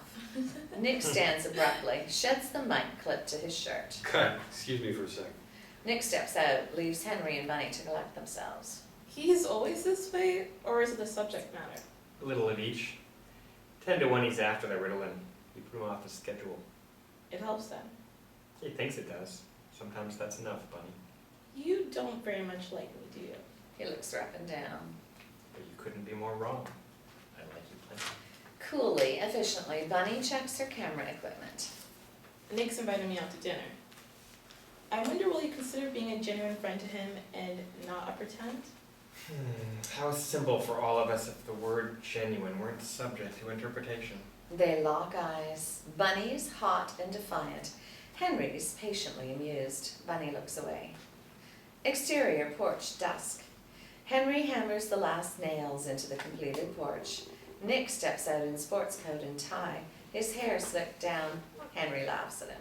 It might be formal, what the fuck? No, man, lose the tie. Bring it with you just in case, but when'd you do your fucking hair? Gel. No, man, you look like a damn sight more likely to slip out of it than into it. Women want to feel hair, man. Take it off? Oh, yeah, hurry, man, Christ. I feel like the old man sending his son off on his first date. Nick gawks. Well, move, motherfucker, you're gonna be late. Nick rushes into the house. Time lapse. Out comes Nick, tieless, his hair natural. You're beautiful. Now go. Nick rushes to his truck. And don't forget to wear a condom. Nick flips in the bird. Interior, a classy restaurant night. Bunny and Nick lift their glasses. To the beautiful people at our table, Whoever the hell they might be. They sip. who do you think they are? The lady sitting across isn't very much interested in small talk. She's serious-minded. Cuts right to the chase, as they say in Hollywood. Never been there. And the gentleman across seems a serious-minded young lady, no slouch in serious-mindedness himself. Nick does a comical little double take. But then he'll often lapse into the total opposite something else. At times, self-deprecating, sometimes outrageous. A balancing act at that perhaps keeps him sane. I'm gonna have to work hard to keep up with you. Let's see, she really likes him, but then she wonders about mixing business with pleasure. His hand covers hers. Or at least till such time as she comes to realize just how incredibly irresistible he really is. Her hand atop his makes 3. And he is very bit as taken with her, but he realizes instinctively and wisely that her emotions are not to be trifled with. And that if and when he succeeds in winning her over, it is that she will have won over as well. And then there were 4. But I'm already won over. She takes back her hands, pats his. Down, boy. Moments later, Nick pours wine for 2. A toast for your dad then, for making this dinner possible? And to the gods of love, for the very same reason. They ping glasses, sip. Despite your dad's prediction of you, it seems odd you haven't read him. What's odd is, no, not odd, ironic. Nick falls silent, glances away distracted. Listen to me. This is important. Just when I was imagining us as a duo. Bunny takes his hand in both hers, leans in closer. You feel him a ghost between us, but that's exactly what he is. A warm presence always. For me at least. Why do you leave him so much out in the cold? And me as well. Nick flinches suddenly. He had a force about him, yes. So what you're saying is, love you, love my dad? No, more like here. Understand your dad. Know me. And here's where the irony comes in. I'm richer for having read your dad than I am for having been raised by my own. But here you are, the flesh and the blood of what the very same man, and you've never even cracked the book of him. Painful operation on your big toe, notwithstanding. Nick fairly gulps. Bunny squeezes his hand tightly. Moments later, their dinner's now before them. Tell me about this Henry. Close friend? The guy's fearless and plenty smart. He sort of looked out for me. How long have you known him? I thought I might pick up on some of that, whatever he's got, by osmosis. He's an original and quite fearless. You said that. And you've known him how long? Nick commences a series of throat-clearing little tells. He's a pretty formidable guy, but then how would it be of me not to face up to it when he's got all those other things I mentioned as well? But how long have you known him? Like a lad found out. I picked him up on the ride out. That's how long I've known him. Bunny looks worriedly, half angrily at him. Oops. He watches her where she sits silently. He waits. Sometimes one word says it all. Nick nods understanding, suffers a throat-clearing fit. Look, he helped me out of a jam. He got me back on the road again. He went to bat for me when... My name prompted him to quote me to the words to a poem by D.H. Lawrence. Rabbit snared in the night, rabbit bunny, get it? Nick shrugs a question at her. I found the poem on the internet. Seems this little helpless little bunny, me, is solely responsible for the bloodlust of feelings I rouse in he who laid the snare in the first place. Yeah, that would amuse him. One thing reminding him of another. Why should I want to throttle you, bunny? His first words to me. From the poem, right? It ends, come, you shall have your desire of me, since already I am implicated with you in strange lust. Interesting. The poem, I mean, it's a guy thing. Bunny sets down her fork, leans back, and watches him. Sorry, I didn't mean to make light. Guy things sometimes hurt. I'm expressing a concern. Do you hear me? Or do you just do the guy thing? Little boys sticking together. No, buddy. I thought it best to downplay it. Just my clumsy way of reassuring you. She picks up her fork, pokes at her food. You find the poem interesting. It's neat. Nick thinks hard before answering. Yes, I do. Is Henry somehow guilty for quoting it and Lawrence for writing it? He spears a morsel of meat, holds it poised. It ain't rabbit, but it'll do. Pops it in his mouth, chews, and speaks past it. Look, when you think about it, it's the lamb that makes the lion possible. The hunter doesn't exist without his catch. So how's the meat? Tasty, you know? He pops it in his mouth. Bunny purses her lips, amused. Interior, Bunny's car night. Bunny drives, Nick her passenger. Neon lights pass by. So we on for tomorrow? I can finish up in just a few hours. I'll have to check my calendar. Bunny glances, notes his coy smile. She reaches for the dial. Music? Something seductive. She finds smooth jazz. Seductive enough for you? It's not me I'm trying to seduce. How's it work for you? She turns it off. It doesn't. I find it anemic.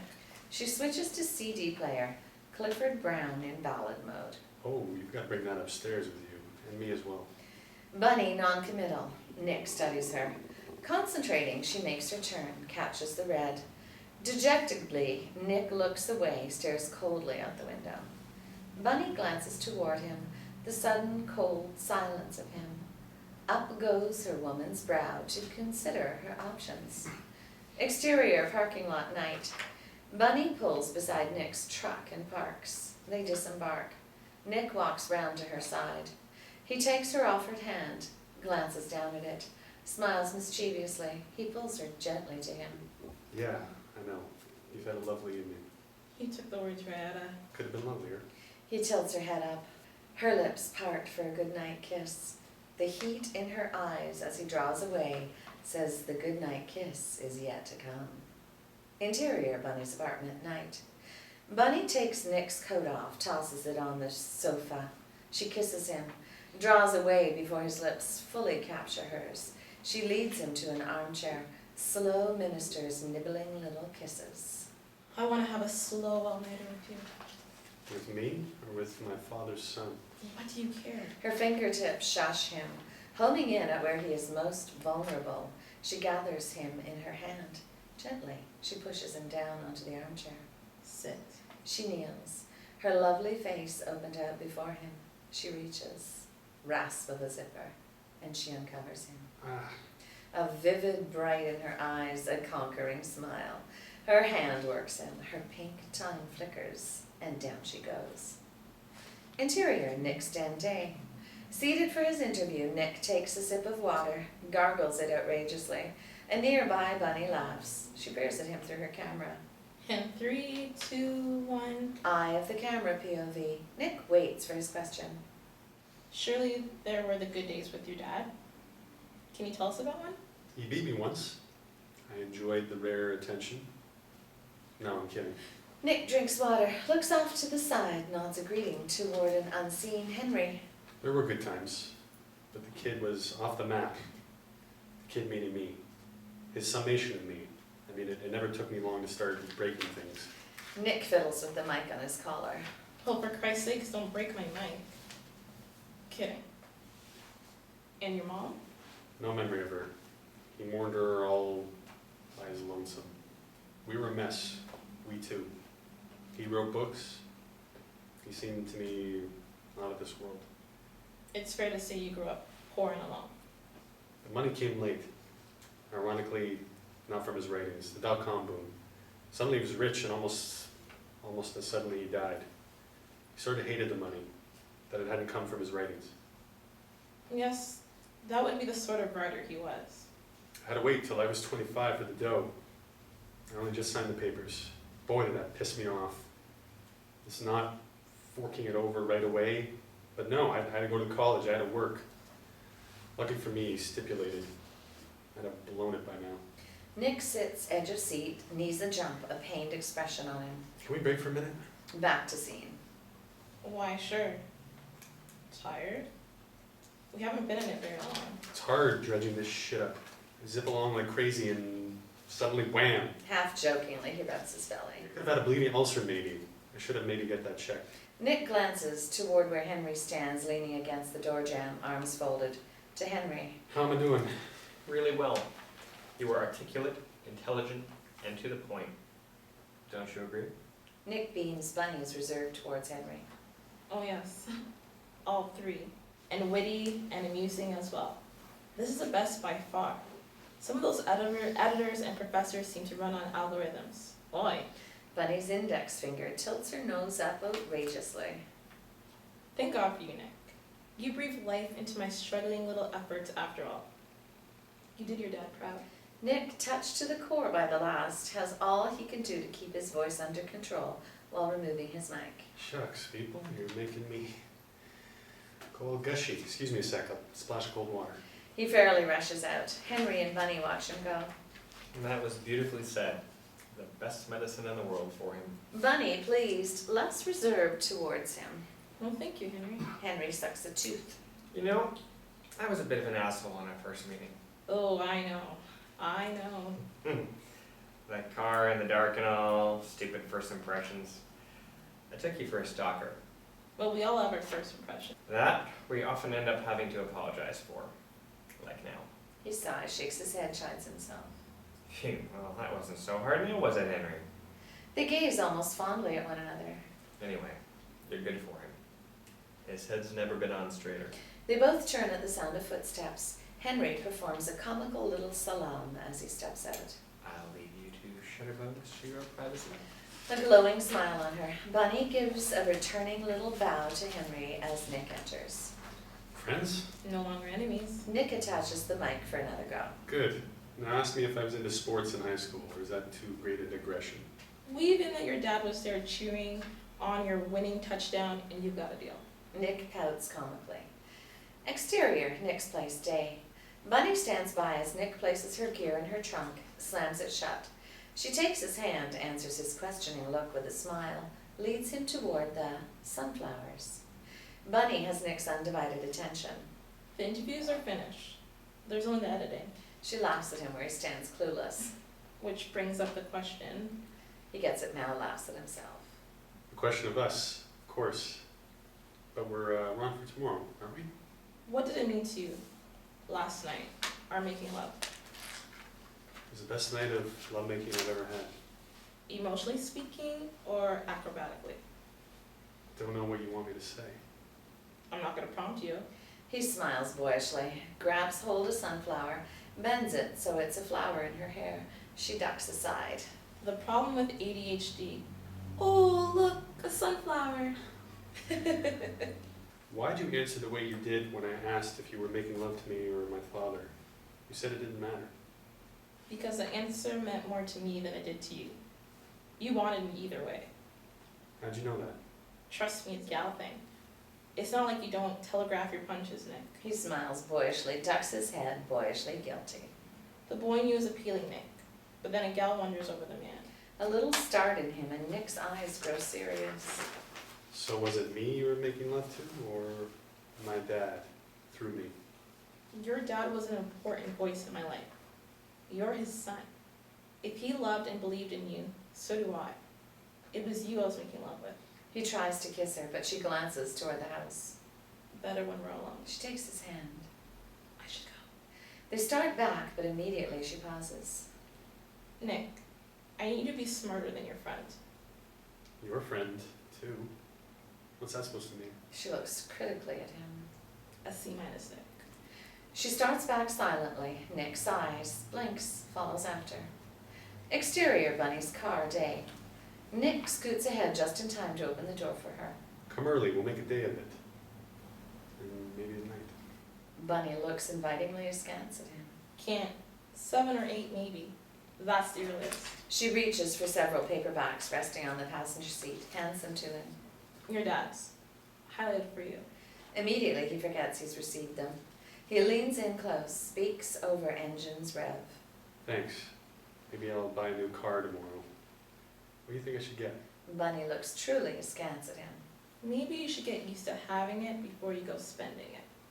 How can I get used to having it without spending it? She laughs at him as she backs up and turns. She taps her head with a finger, calls to him. In your noggin, Nick. In your noggin. Interior, Bunny's car, day. Bunny pulls away, sees Nick in her rearview mirror, tapping his noggin, calling loudly after her. I got it all up here in my ass. Her eyes are incredulous with glee as she speeds away. Interior, Nick's kitchen, dusk. Nick turns the tap, fills his glass. We see through the window the sun lowered down behind the sunflowers. Startled, Nick squints intently at the flowers. Oddly, 3 of them stare directly toward the house, while all the rest stare toward the setting sun. Nick stares out, takes swallows of water. Exterior, the sunflowers, dusk.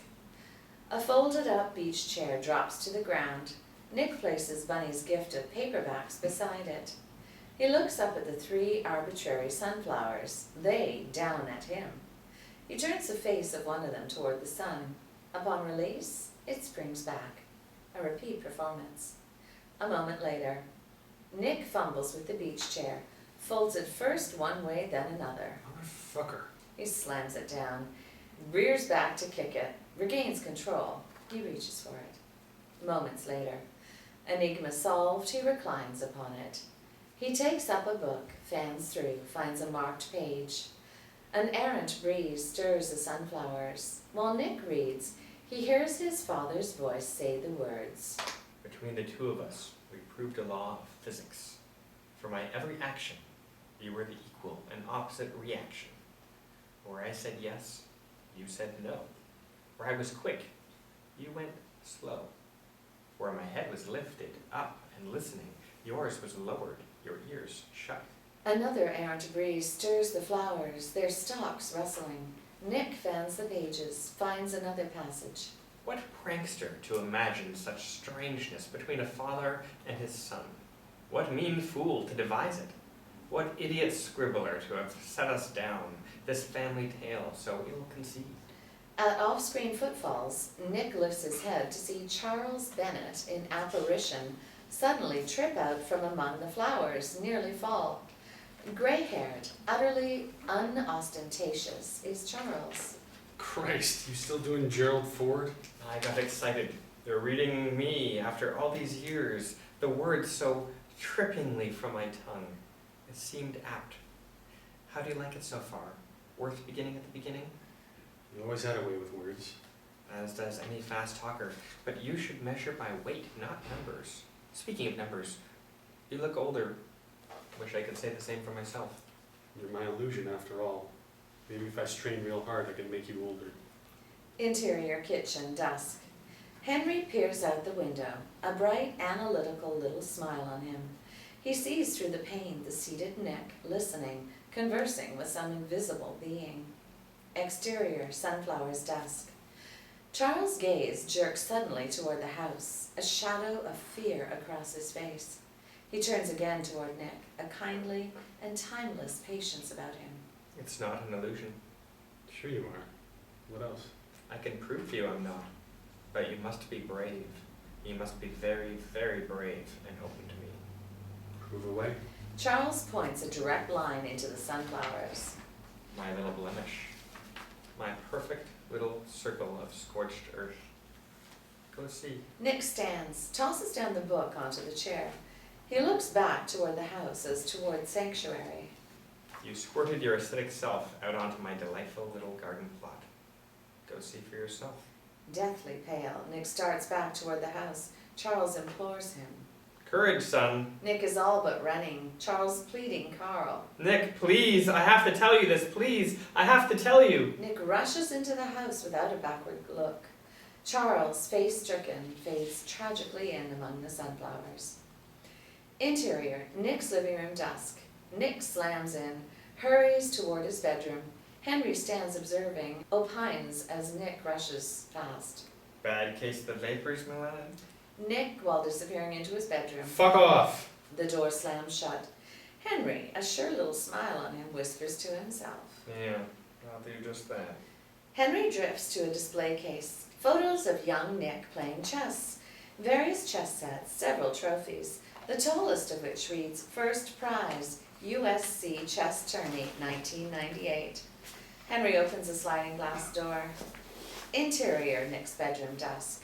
Hyper. Nick sits edge of bed, jumps up immediately. He goes to the window, sees those same 3 sunflowers staring toward him. He shuts the drapes against them. He selects a CD from the rack, sets it to playing. Rock. All screaming guitars. He sits at his PC, hunches toward it like a junkie at his fix. Interior, Nick's living room, night. Nick enters, the end tip of a slip of paper visible in his shirt pocket. On the couch, Henry studies a chess manual, a chessboard set up before him on the coffee table. Brushing up. Don't want to embarrass myself against the expert. Play one? Later, maybe. Nick stands uncomfortably, clears his throat. Coffee's what I need. Want some? Nick's tense body fairly lists toward the kitchen. Henry sizes him up. Coffee sounds good. Interior kitchen night. Henry follows Nick in. Nick sets water down to boil, gathers coffee makings. What do you say we do some tomcatting around? Confess our sins on Sunday. Nah, I'm seeing Bunny tomorrow. At least one of us is getting laid. Nick glances annoyed. I suppose we could spend a quiet evening at home. Nick lifts his head, more annoyed. His spoonful of instant clatters into his cup. Not that I blame you. I mean, I'd do her in a minute myself. A little respect there, Henry. Hell, I respect every woman I fuck. If for nothing else, her taste in men. Nick smiles despite himself. He pours the water. So you're serious about this one? This, bunny? Nick's throat clearing threatens to take his voice away altogether. I like her. Yeah, yeah, seriously. No, not yet. Interested, you might say. A little coughing fit from Nick. He thumps his chest, sips his coffee. Henry takes up his cup as well. She's older than you. By 2 years? By the time you're my age, she'll be a wrinkled old prune. What good's a prune except to make an old man shit? They stare hard at one another. Henry steps away. Let's to the parlor, shall we? Nick follows Henry into the living room. Henry sits at the chessboard. Nick stands uncomfortably. Game? Nick draws out the slip of paper from his pocket. This is for you. Henry takes the check, reads. $3,000. What's this for? Hell, you built me a porch. Henry looks up with an all-encompassing gaze.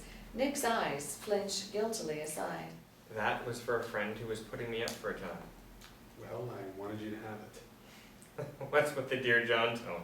A pained expression on him, Nick blurts. No, Henry, look, that's not it. Hey man, do you think I meant to stay even as long as I have? I mean, hell, when the fun runs out. Nick's smile can't quite hide his relief. Nothing personal, Henry. It's just that with Bunny and all, you know, a little more private. I've been there, my friend. Believe me, more power to you. Henry reaches forth his hand. They shake. Maybe you can drop me off in the morning. If you like. No great hurry. Henry slaps his knees, smiling. So, game? Moments later, they are several moves into it. Nick moves a piece, Henry lifts his knight. Beware them gold diggers. I mean, now that you're in the big bucks. Henry places down his knight. Nick's eyes are off the game. Bunny's no gold digger. As far from it as it gets. Bunny? Hell no, she's not. Who'd ever wonder about Bunny? Not me. Nick blinks, confused. Once again studies the board. Everything she's ever said to me was on my behalf.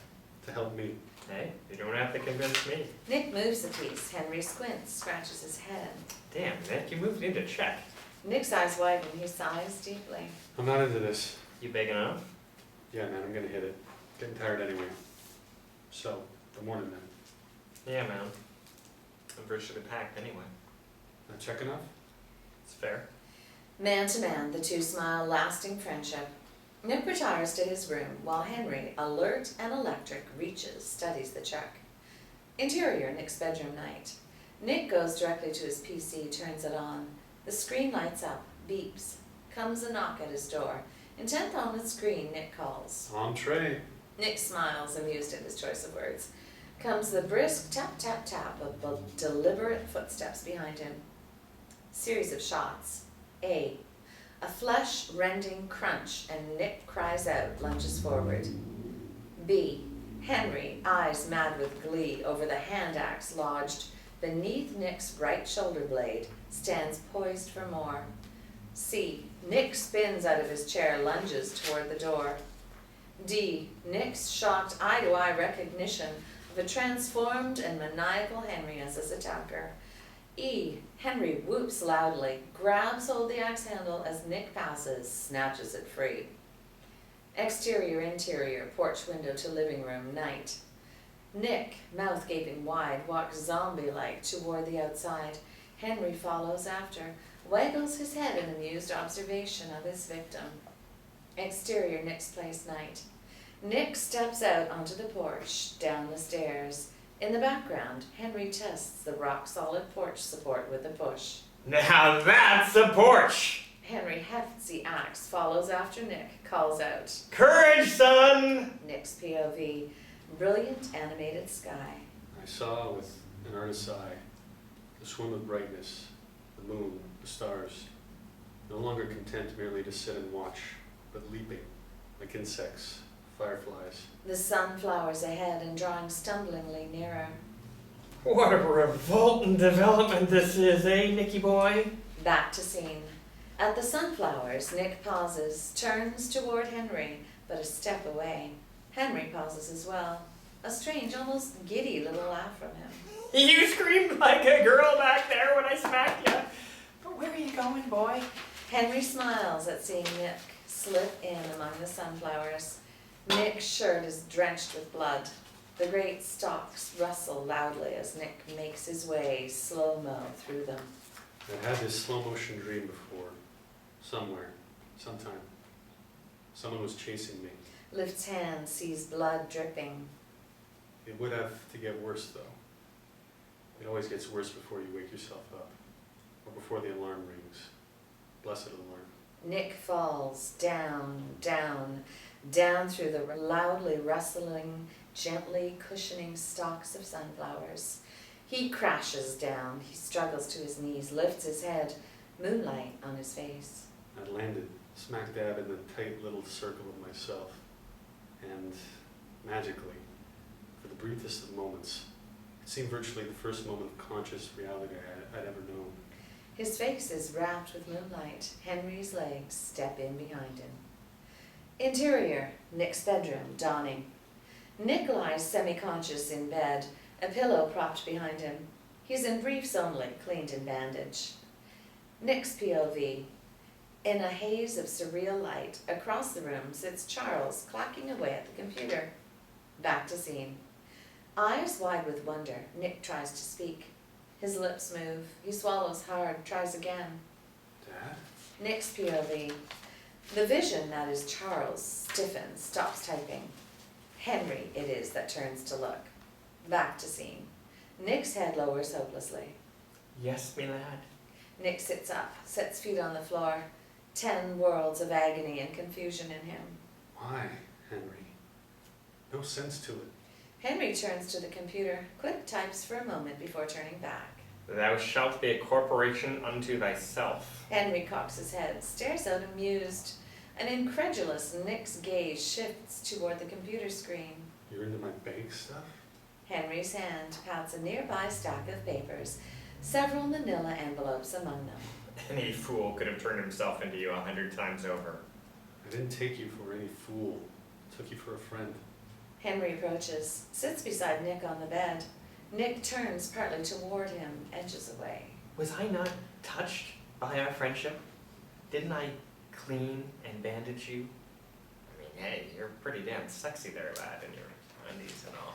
Nick's face twists in horror as he edges yet farther away. Henry stands, or officiously amuses himself. Think, Nicky boy. Didn't I tell you I was a soldier of fortune, an adventurer in the good old American tradition? I don't understand. And what is the good old American way? Why, it's the morning and evening star. It's... Christ! I'm doing homework entry. Subtly, Nick glances for a way out. Henry takes note. Not advisable. How's that arm? Henry reaches toward him. Nick, his arm hanging helplessly, flinches away. I require a captive audience. Woe betide you if you make me waste my breath. Henry straightens, goes chin in hand officious again. I believe I was expounding on the moral obligations of being a good capitalist in this, the greatest nation on earth. Hand to heart. I look at it this way. The Prez can maybe put God and the public in his pocket and still leave room for a couple other nations as well. But even the Prez gets gobbled up by the corporation. See what I'm getting at? That is what I aspire to. Nick's lips part, an agony of questioning in his eyes. Henry, matter-of-factly, obliges him. I'm just gobbling up your little corporation is all. Nick cries out. My life, you mean? Why split hairs? Corporations don't axe people in the back. Naivety like that'll get you killed every time. The only thing that trumps Trump is a higher Trump. I could be the next apprentice. Henry goes back to the computer.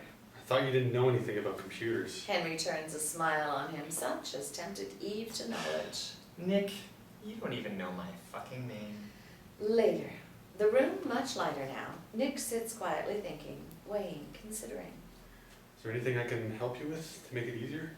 No, but thanks for asking. I'm leaving you half. Less suspicious that way. Spreading the rest around. And you don't mean to kill me. If I'm to be believed. Just without the board. Why haven't you done it, if you mean to do it anyway? Henry turns abruptly, full toward him. He stands, approaches, mugs, hands to heart. Because, Nicky boy, I'm torn. You've looked up to me. I've mentored you. Cherish the worshipful look of you when you look at me. And because you look so sweet in your undies. Never, ever go to prison, me lad. Nick turns away, his face twisted in anger, horror, disgust. Henry takes Nick's chin in his hand, tilts his face up. And because I take my cues from you, bunny. Nick twists angrily away. Hair trigger, Henry grabs Nick's wrist, jerks his hurt arm straight up over his head. Nick cries out, falls back, goes fetal with agony. Now we'll have to change that bandage again. Blood seeps through the bandage anew. Nick writhes, whimpers. Henry looks down with a scientist's interest. Interior, pickup day. In the driver's seat, Henry looks across at a fully dressed Nick. Do you see what celibacy does to a man? Thank God for today's female companionship. I won't stand by while you rape her. Henry's hand shoots out, grabs Nick by the scruff. Nick is yanked eyeball to eyeball with his tormentor. Gallantry's good. I respect that. Henry releases him, whoops laughter, guns the engine. Nick winces, grunts in pain. Henry shouts gleefully. Who said anything about rape? A mad ride. Henry whooping, Nick wincing with pain. Quick in reverse, a screech of brakes. In drive, peeling out, swerving wildly. Exterior, Nick's place day. The truck barrels round the field of sunflowers, screeches to a halt behind them so as to be hidden from the front. Interior, pickup day. Nick fights for a breath, pain clogging his throat. Sorry, I thought the adrenaline might help. Interior, a walk-in closet, night. Nick sits upon a chair within. Henry stands looking down at him, touches finger to lips, shushed. Not a sound, not a whimper, not a creak. She finds you, she doesn't leave this place. Frustrated rage gives way to a sudden plea in Nick's eyes. Don't do this, Henry. The honest bright in Henry's eye. Are we not collaborators? Henry steps back, begins to shut the door, pauses. She won't be easy. Oh, she has the true spirit of the idealist about her. Something you could use a bit more of. But she has a vein of coal. Black ore, if you will. There for the taking. Masturbate to us if you like. A fitting tribute. The door shuts. Nick sits alone. His head sinks down. He quickly wipes his eyes, grits his teeth, finds strength. Through slats, he sees Henry, a shadow moving about. Interior, Nick's living room night. Henry sets a small table to block the slatted closet door. He sets a CD player atop. She's a jazz buff. No? Yes? No answer. Henry sets jazz to subtle brewing. Oh yeah. Interior closet, night. A new jazz tune plays. Nick peers out through the slats. Nick's POV. The end of the sofa. The bottoms of Henry's stockinged feet as he reclines there. Henry abruptly sits up. Signals crossed fingers for luck. Sound of a car pulling up off screen. Back to scene. Nick makes a fist. His knees jump madly. He leans in closer to the slats, eyeballs all but touching them. Exterior, Nick's place, night. Bunny slams shut her car door, glances for Nick's truck, frowns at not finding it. She smiles at Henry, suddenly at the door to greet her, steps toward him. Okay, where is he? It won't go well for him if he's late. Our lad's bought himself a car. He's still at the paperwork. Please, please, please explain to Bunny. You should have heard him. You'd have been touched to the cockles. I haven't had those touched in a while. Henry holds the screen door open, she passes in. Would that I might oblige. Interior living room night. Bunny's eyes light up at jazz vibes that ring on the air. MJQ. You've impeccable taste, Henry. So how long he say he'd be? 20 minutes, maybe. He guessed. Nick's POV. Bunny sits on the sofa, looks toward the CD player. Bunny nods in rhythm, grooves to the MJQ. Nick's own desperate breathing as an out-of-sync accompaniment. Bunny looks away, attentive too. So, what refreshment? Coffee? Tea? Or a real drink between us? Back to scene. Bunny glances up, some faint shadow of suspicion in her, and some not-so-faint hint of suggestiveness in him. A glass of water would be nice. Iced if you have it. Moments later, ice tinkling, Bunny receives her glass. Henry sits beside her, a mixed drink in his hand. She shifts farther from him on the sofa, sips from her glass. He notes the shifting. You don't trust me, Bunny? Not to come on to you? She looks directly at him. Be nice, Henry. Don't be tiresome. No, not at all. I'm no fool. I know perfectly well what a disappointment I'd be to you. He stands, drinks, looks down at her. Oh. And why is that? Too evil. It's too much like a black man I am. She stares coldly up at him. Henry, do you have even the slightest notion of what you're talking about? Of course I do. I've been more in touch of it myself. The black man's evil. I mean, that in a good way. Not evil, just a man who wins the battle of the sexes. If a battle there must be. And it seems there must. An argument in favor of abusive male. There's rarity for you. Abusive? Oh no. Nothing more natural. What a hypothetical. Keep it clean, Henry. Be nice. I mean, like, you and me. If you were mine, You'd know only too well where you belong, who you belong to. You'd know it with a vengeance. They lock eyes. A cruel little twist to his lips. Henry rattles his eyes playfully. Inappropriate, Henry. Very. All hypothetical, no harm. And then, wouldn't I just plumb you to your depths? She eyes him with disgust. He scoffs at her where she sits. Look at you. What do you know about you? Except what you think you know. How self-important, overrated, whatever it is you imagine you have to give to this hypothetical woman. You might try on a real woman sometime. It only works on a real woman.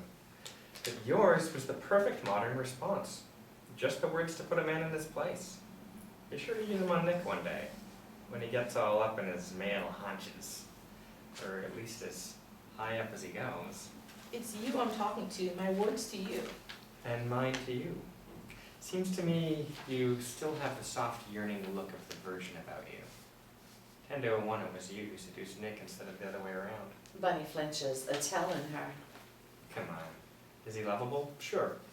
But such a controllable little simp. Why do you avoid your own evil kind? The kind you were born for? What are you afraid of? She looks up at him, hurt and anger in her eyes, her breath quick. Henry laughs, feigns innocence. Well, I said I'd be a disappointment to you. You're no slave woman after all, to be owned by some evil man, black or white. However fine a coxswain he be, you a slave? Nah, never.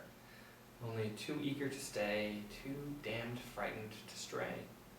Slave to that kind of lovin'? No, not you. Not Bunny. Interior closet night. Quickly, an agonized Nick wipes his straining eyes and immediately back to the seduction playing out before him. Nick's POV. Bunny goes edge of seat, glares up at an unseen Henry, hears his laughing words. Oh my, such fire in your eyes. You're a bad friend, Henry, a traitor to Nick. Back to scene. As if to reach out to her, Nick's hand goes flat against the slats. Interior living room night. Henry nods amused. I'm your friend too, Bunny. But where is he, our mutual friend? Bunny, flustered, confused, lowers her gaze. Comes Henry's surprised little laugh. Why, you dirty girl. You scoped my crotch. Again, fire in her eyes, Henry rattles his eyes. Shut up, Henry. I have better things to be interested. Better things? Bunny stands to leave. I've offended you. Then don't give me mixed messages. Your words that say no, your eyes, at the very least curious, shall we say. Henry steps knowingly, insinuatingly toward her. Bunny, flustered, defensive. No, I wasn't. Oh, of course you were. I don't mind. Haven't I been returning the favor? Undressing you since you came in here? Here, with me, where you remain on your own free accord? Bunny, in abeyance, can't look away from him. Tell me you haven't noticed. Tell me you're not aware that I've progressed all the way down to the sheerest and flimsiest last little bits of you, and the loveliest. Bunny stares strangely out at him, something lustfully akin to hatred in her eyes. Slowly, deliberately, she sets down her glass. I'll wait in the car. He grabs her wrist as she brushes past. I'm betting that under that skin-deep, pearly white literary type, there's a woman every bit as dark as I am. Bunny yanks free, steps toward the door. I'll wait in the car. Can't blame us for trying. Well, you know, maybe he just wanted to see you have some fun. Well, Lord knows we're not having any with him. This stops her in her tracks. She faces him. What do you mean by that? God damn it, what is this? You know, us guys too have our little intrigues. A wounded look about her. He sets down his drink. I don't believe you. You're a liar. He steps up close, his voice gentle and intimate. Use your pretty head. What do you expect here? True love? The lad's newly rich? He takes her arm gently in his grasp. She looks coldly down at his hand on her, warningly up into his eyes, the gentle earnestness of his eyes. The first item on the lad's agenda? Truth told? To fuck a Parisian princess. You're a pretty girl, in the company of a couple of assholes. What can I say? Her eyes blink, confused. His arm slips comfortingly round her shoulder. With stricken eyes, she gazes up questioningly at him, even as she leans slightly away. She's snared. Too late, she struggles against him. Hey, motherfucker! He has her one arm leveraged behind him, the other in his grasp and twisted behind her back. She pummels him as best she can from behind, but he only laughs at her. I'll have your balls for this, Henry. Her efforts grow weak and weaker still. She's caught and helpless, utterly at the mercy of his free hand. Gently, Henry walks her to the couch, displays her. Secretly, Henry winks toward the slatted door. Nick's POV. Bunny bent slightly back against her seducer, virtually all open to him. Henry clowns. Does Cyrano. Where shall I skewer my peacock? In her ribbons gay? Henry traces her lips with a finger, slightly parts them, would insert a finger. Bunny jerks her head aside. Here, in the heart. He playfully finger fences round her breast, fondles it through her blouse. In the belly, beneath your silken shawl. He unbuttons the top of her jeans, lowers the zipper. Bunny struggles to no avail, is bent further backward, offering him still more and greater access. Mark how my point floats, light as the foam. Then, as I end the refrain, Henry reaches full into her jeans. thrust home! Back to scene. Bunny, her mouth open, breathless, twists to look as best she can into Henry's eyes, a plea in hers, a feasting in his, a heat in both. Why, madam, you're ripe as a pomegranate down there, full to bursting. Abruptly he releases her, everywhere except beneath her silken shawl. Stunned at her newfound freedom, Bunny stands paralyzed. His hand works its magic between her legs. Suddenly aware, she stumbles back and away. Henry follows, feels her up, revels in the half-heartedness of her escape. Free of him at last, she lurches to the door. She grips the door jamb for dear life. Filthy pig. She stumbles out. Exterior, Nick's place, night. Bunny fastens her jeans properly as she goes, trips weakly, nearly collapses down the stairs. Henry's mocking laughter rings out. Oh, well, thank you, Bunny. You're no dry stick yourself. She pauses at her car. Her hands at the door handle tremble. She breathes in quick little gasps. She turns her head, looks intently at the screen door, waits. Interior, living room night. Henry smiles toward the slatted door. Nick's POV. Henry shrugs, slowly lifts his hand, inserts two principal fingers delectably into his mouth, slowly lollipops them out. Hey, you. Henry's sure smile as he moves toward the door and out of sight. Interior closet, night. Nick pounds his fist on his knee, leans in closer, desperate to see. Exterior, interior, screen door, night. Bunny sees Henry through the mesh, a shadow approaching. Her lips part, a wanton look about her. His eyes are fierce and welcoming. He pushes the screen door open. She steps toward him.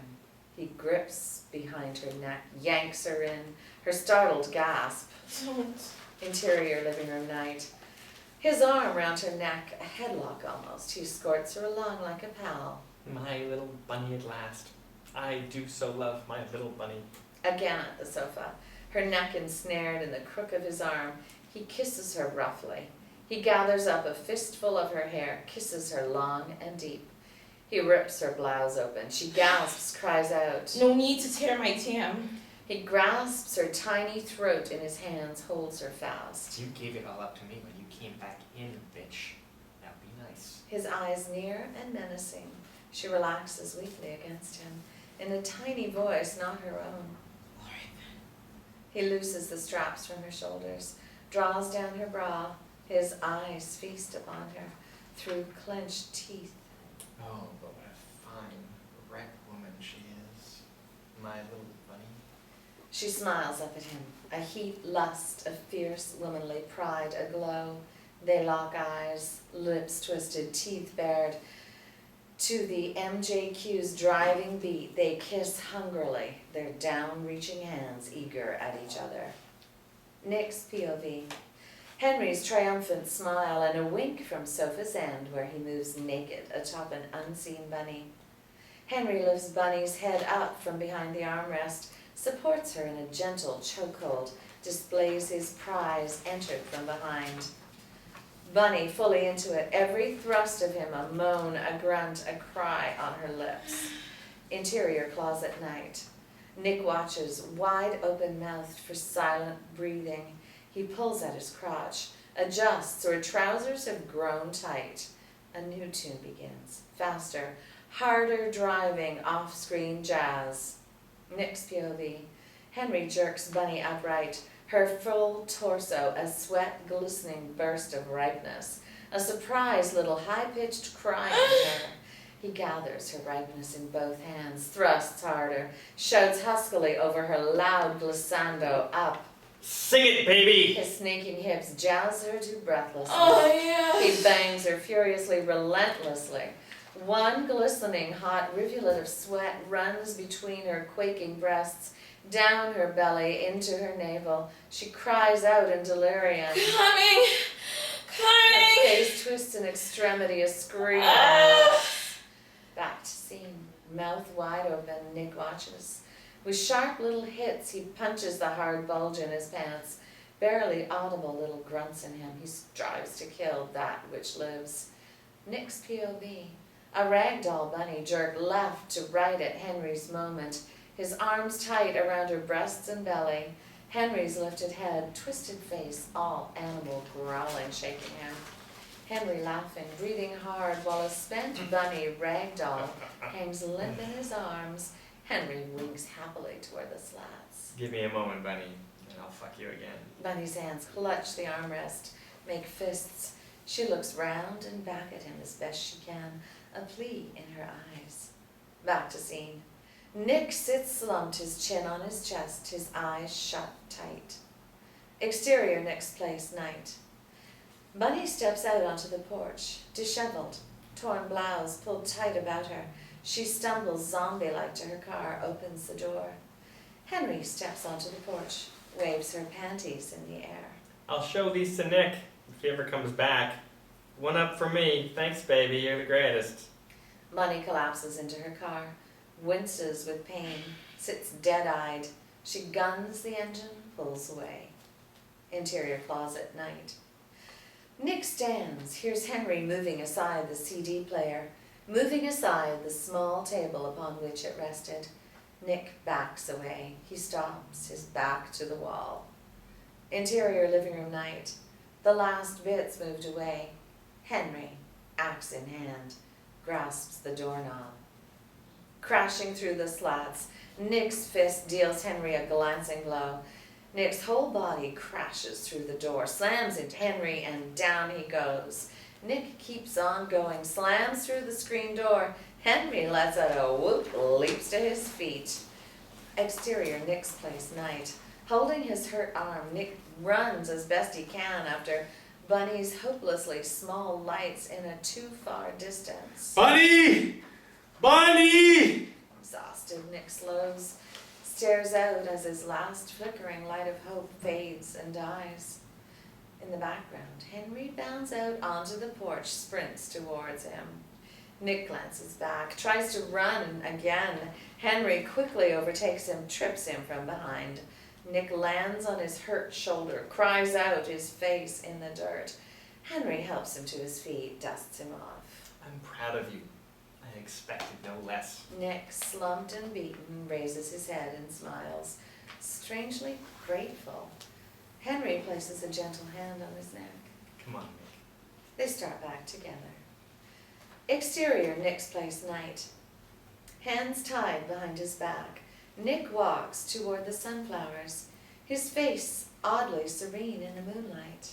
Was I all that calm? Or is that the only way I remember it?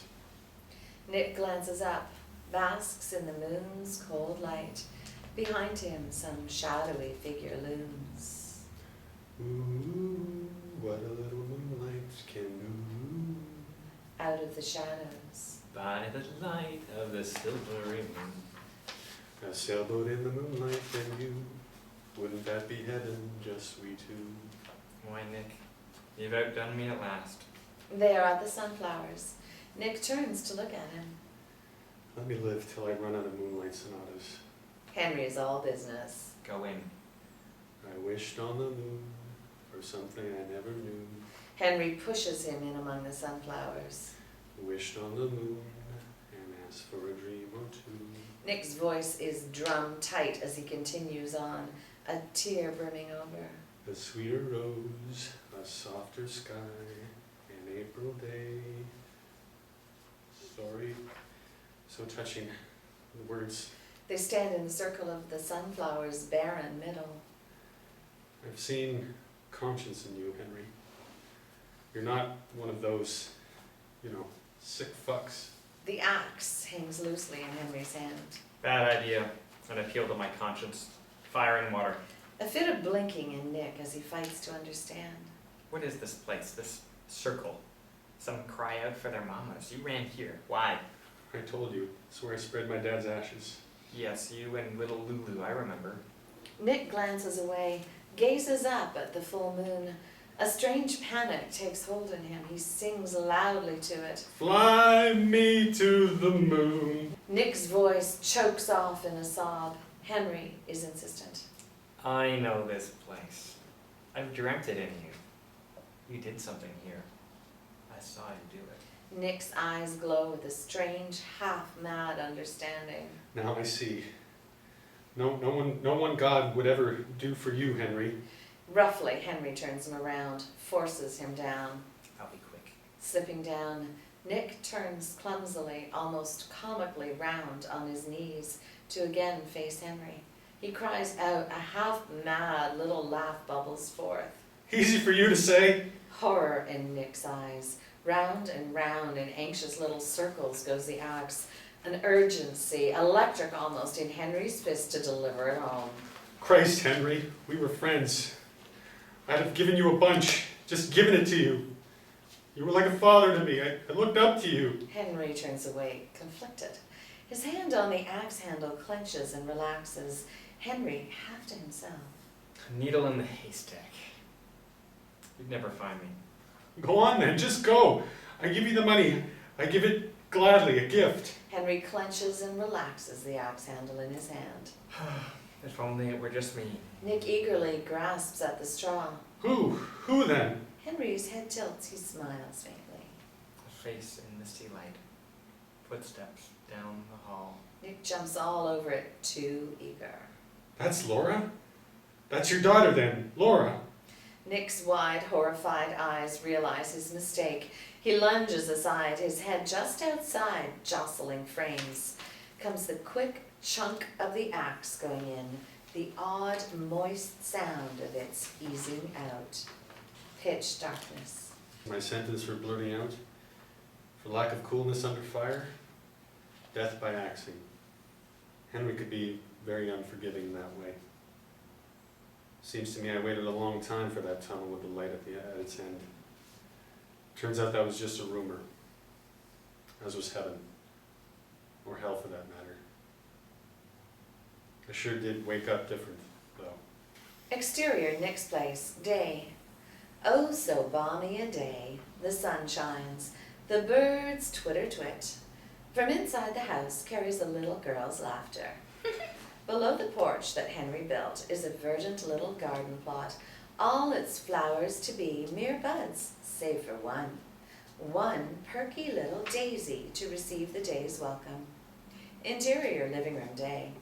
Henry works at shutting a stuffed suitcase, one of two. Laura, 5, a pretty, impishly intelligent little maker of jokes, lingers ever near. She tugs at his trouser leg. Daddy, where are we going first? Florence, sweetheart. There you'll see all the most beautiful treasures of the world and eat pizza twixt in between. Sound like fun? With a veritable last leap upon the suitcase, Henry gets the thing shut, Laura gleefully. You won, Daddy. When Henry laughs so loud, she bubbles laughter twice as much. Henry carries the suitcases toward the door. We coming back here, Daddy? Here? No, never. Where then? If we ever get tired of traveling. Henry's in the doorway. Laura follows closely, a tug at his trouser leg. Henry looks down and around at her. Hey, sweetheart. You're gonna de-pants your old man. She loosens her grip, but only somewhat. Oh, sorry, Daddy. Henry looks down, reassures her. I ain't going nowhere, sweetheart. That we don't go together. Never again. Relieved, she looks happily and worshipfully up at him. Okay, Daddy. Exterior, Nick's place, day. A car parked out in front. Henry starts toward it. Laura holds on to the pocket of his trousers. Suppose we get tired of traveling, Daddy. I'll build us a stone cottage with a cozy little fireplace inside. Maybe in Eastwood. That's in Great Britain. Great Britain would be a great place to live. She bubbles laughter at her joke. Henry laughs with her. Oh, you're just too clever for me, sweetheart. While he tosses a suitcase onto the back seat, something catches Laura's eye. She skips toward it, stoops at the lone daisy. Daisy's POV. Laura whimsically, admiringly gazing down, the air around her all scintillating pastels. Her face was warmer than the sun's, and all around her, a rainbow. We were connected by a rainbow. Laura reaching out to touch the flower, the air all round colorfully, magically aswirl. Her touch, godly. The air danced, burst alive with color. Laura leaning in, a sniff and a whiff intended. And she was me, and I was she. She breathed me in, and I was gone into her. Utterly gone. A goner. Henry's approach, a dark shadow standing above her. Oh, look, Daddy. The first and only one. Henry, some dark figure looking down. Back to scene. Henry drops to one knee, sits his daughter upon the other, hugs and kisses her. It's time to leave this place. She throws her arms around him, showers him with kisses. I was happy. The earth bled goodness and gladness. It was then I knew. All was complete, of one fabric, and the most amazing thing of all. As Henry sweeps Laura up in his arms, he swings round, plucks the daisy from its stem. Ow! God damn it! Nick's dying voice fades away. Laura joyously laughing. Henry props the daisy in her hair as they go. There, my pretty. Now the flower's twice as beautiful. Laura plants lingering kisses on his cheek. Thou shan't be too clingy and kissy-kissy with boys, you know. She leans back, laughs, with her arms still around his neck. Why not, Daddy? 'Cause boys are dogs, my sweet. You're not a dog, Daddy. He pulls her tight. Woof woof. He growls, pretends to bite her neck.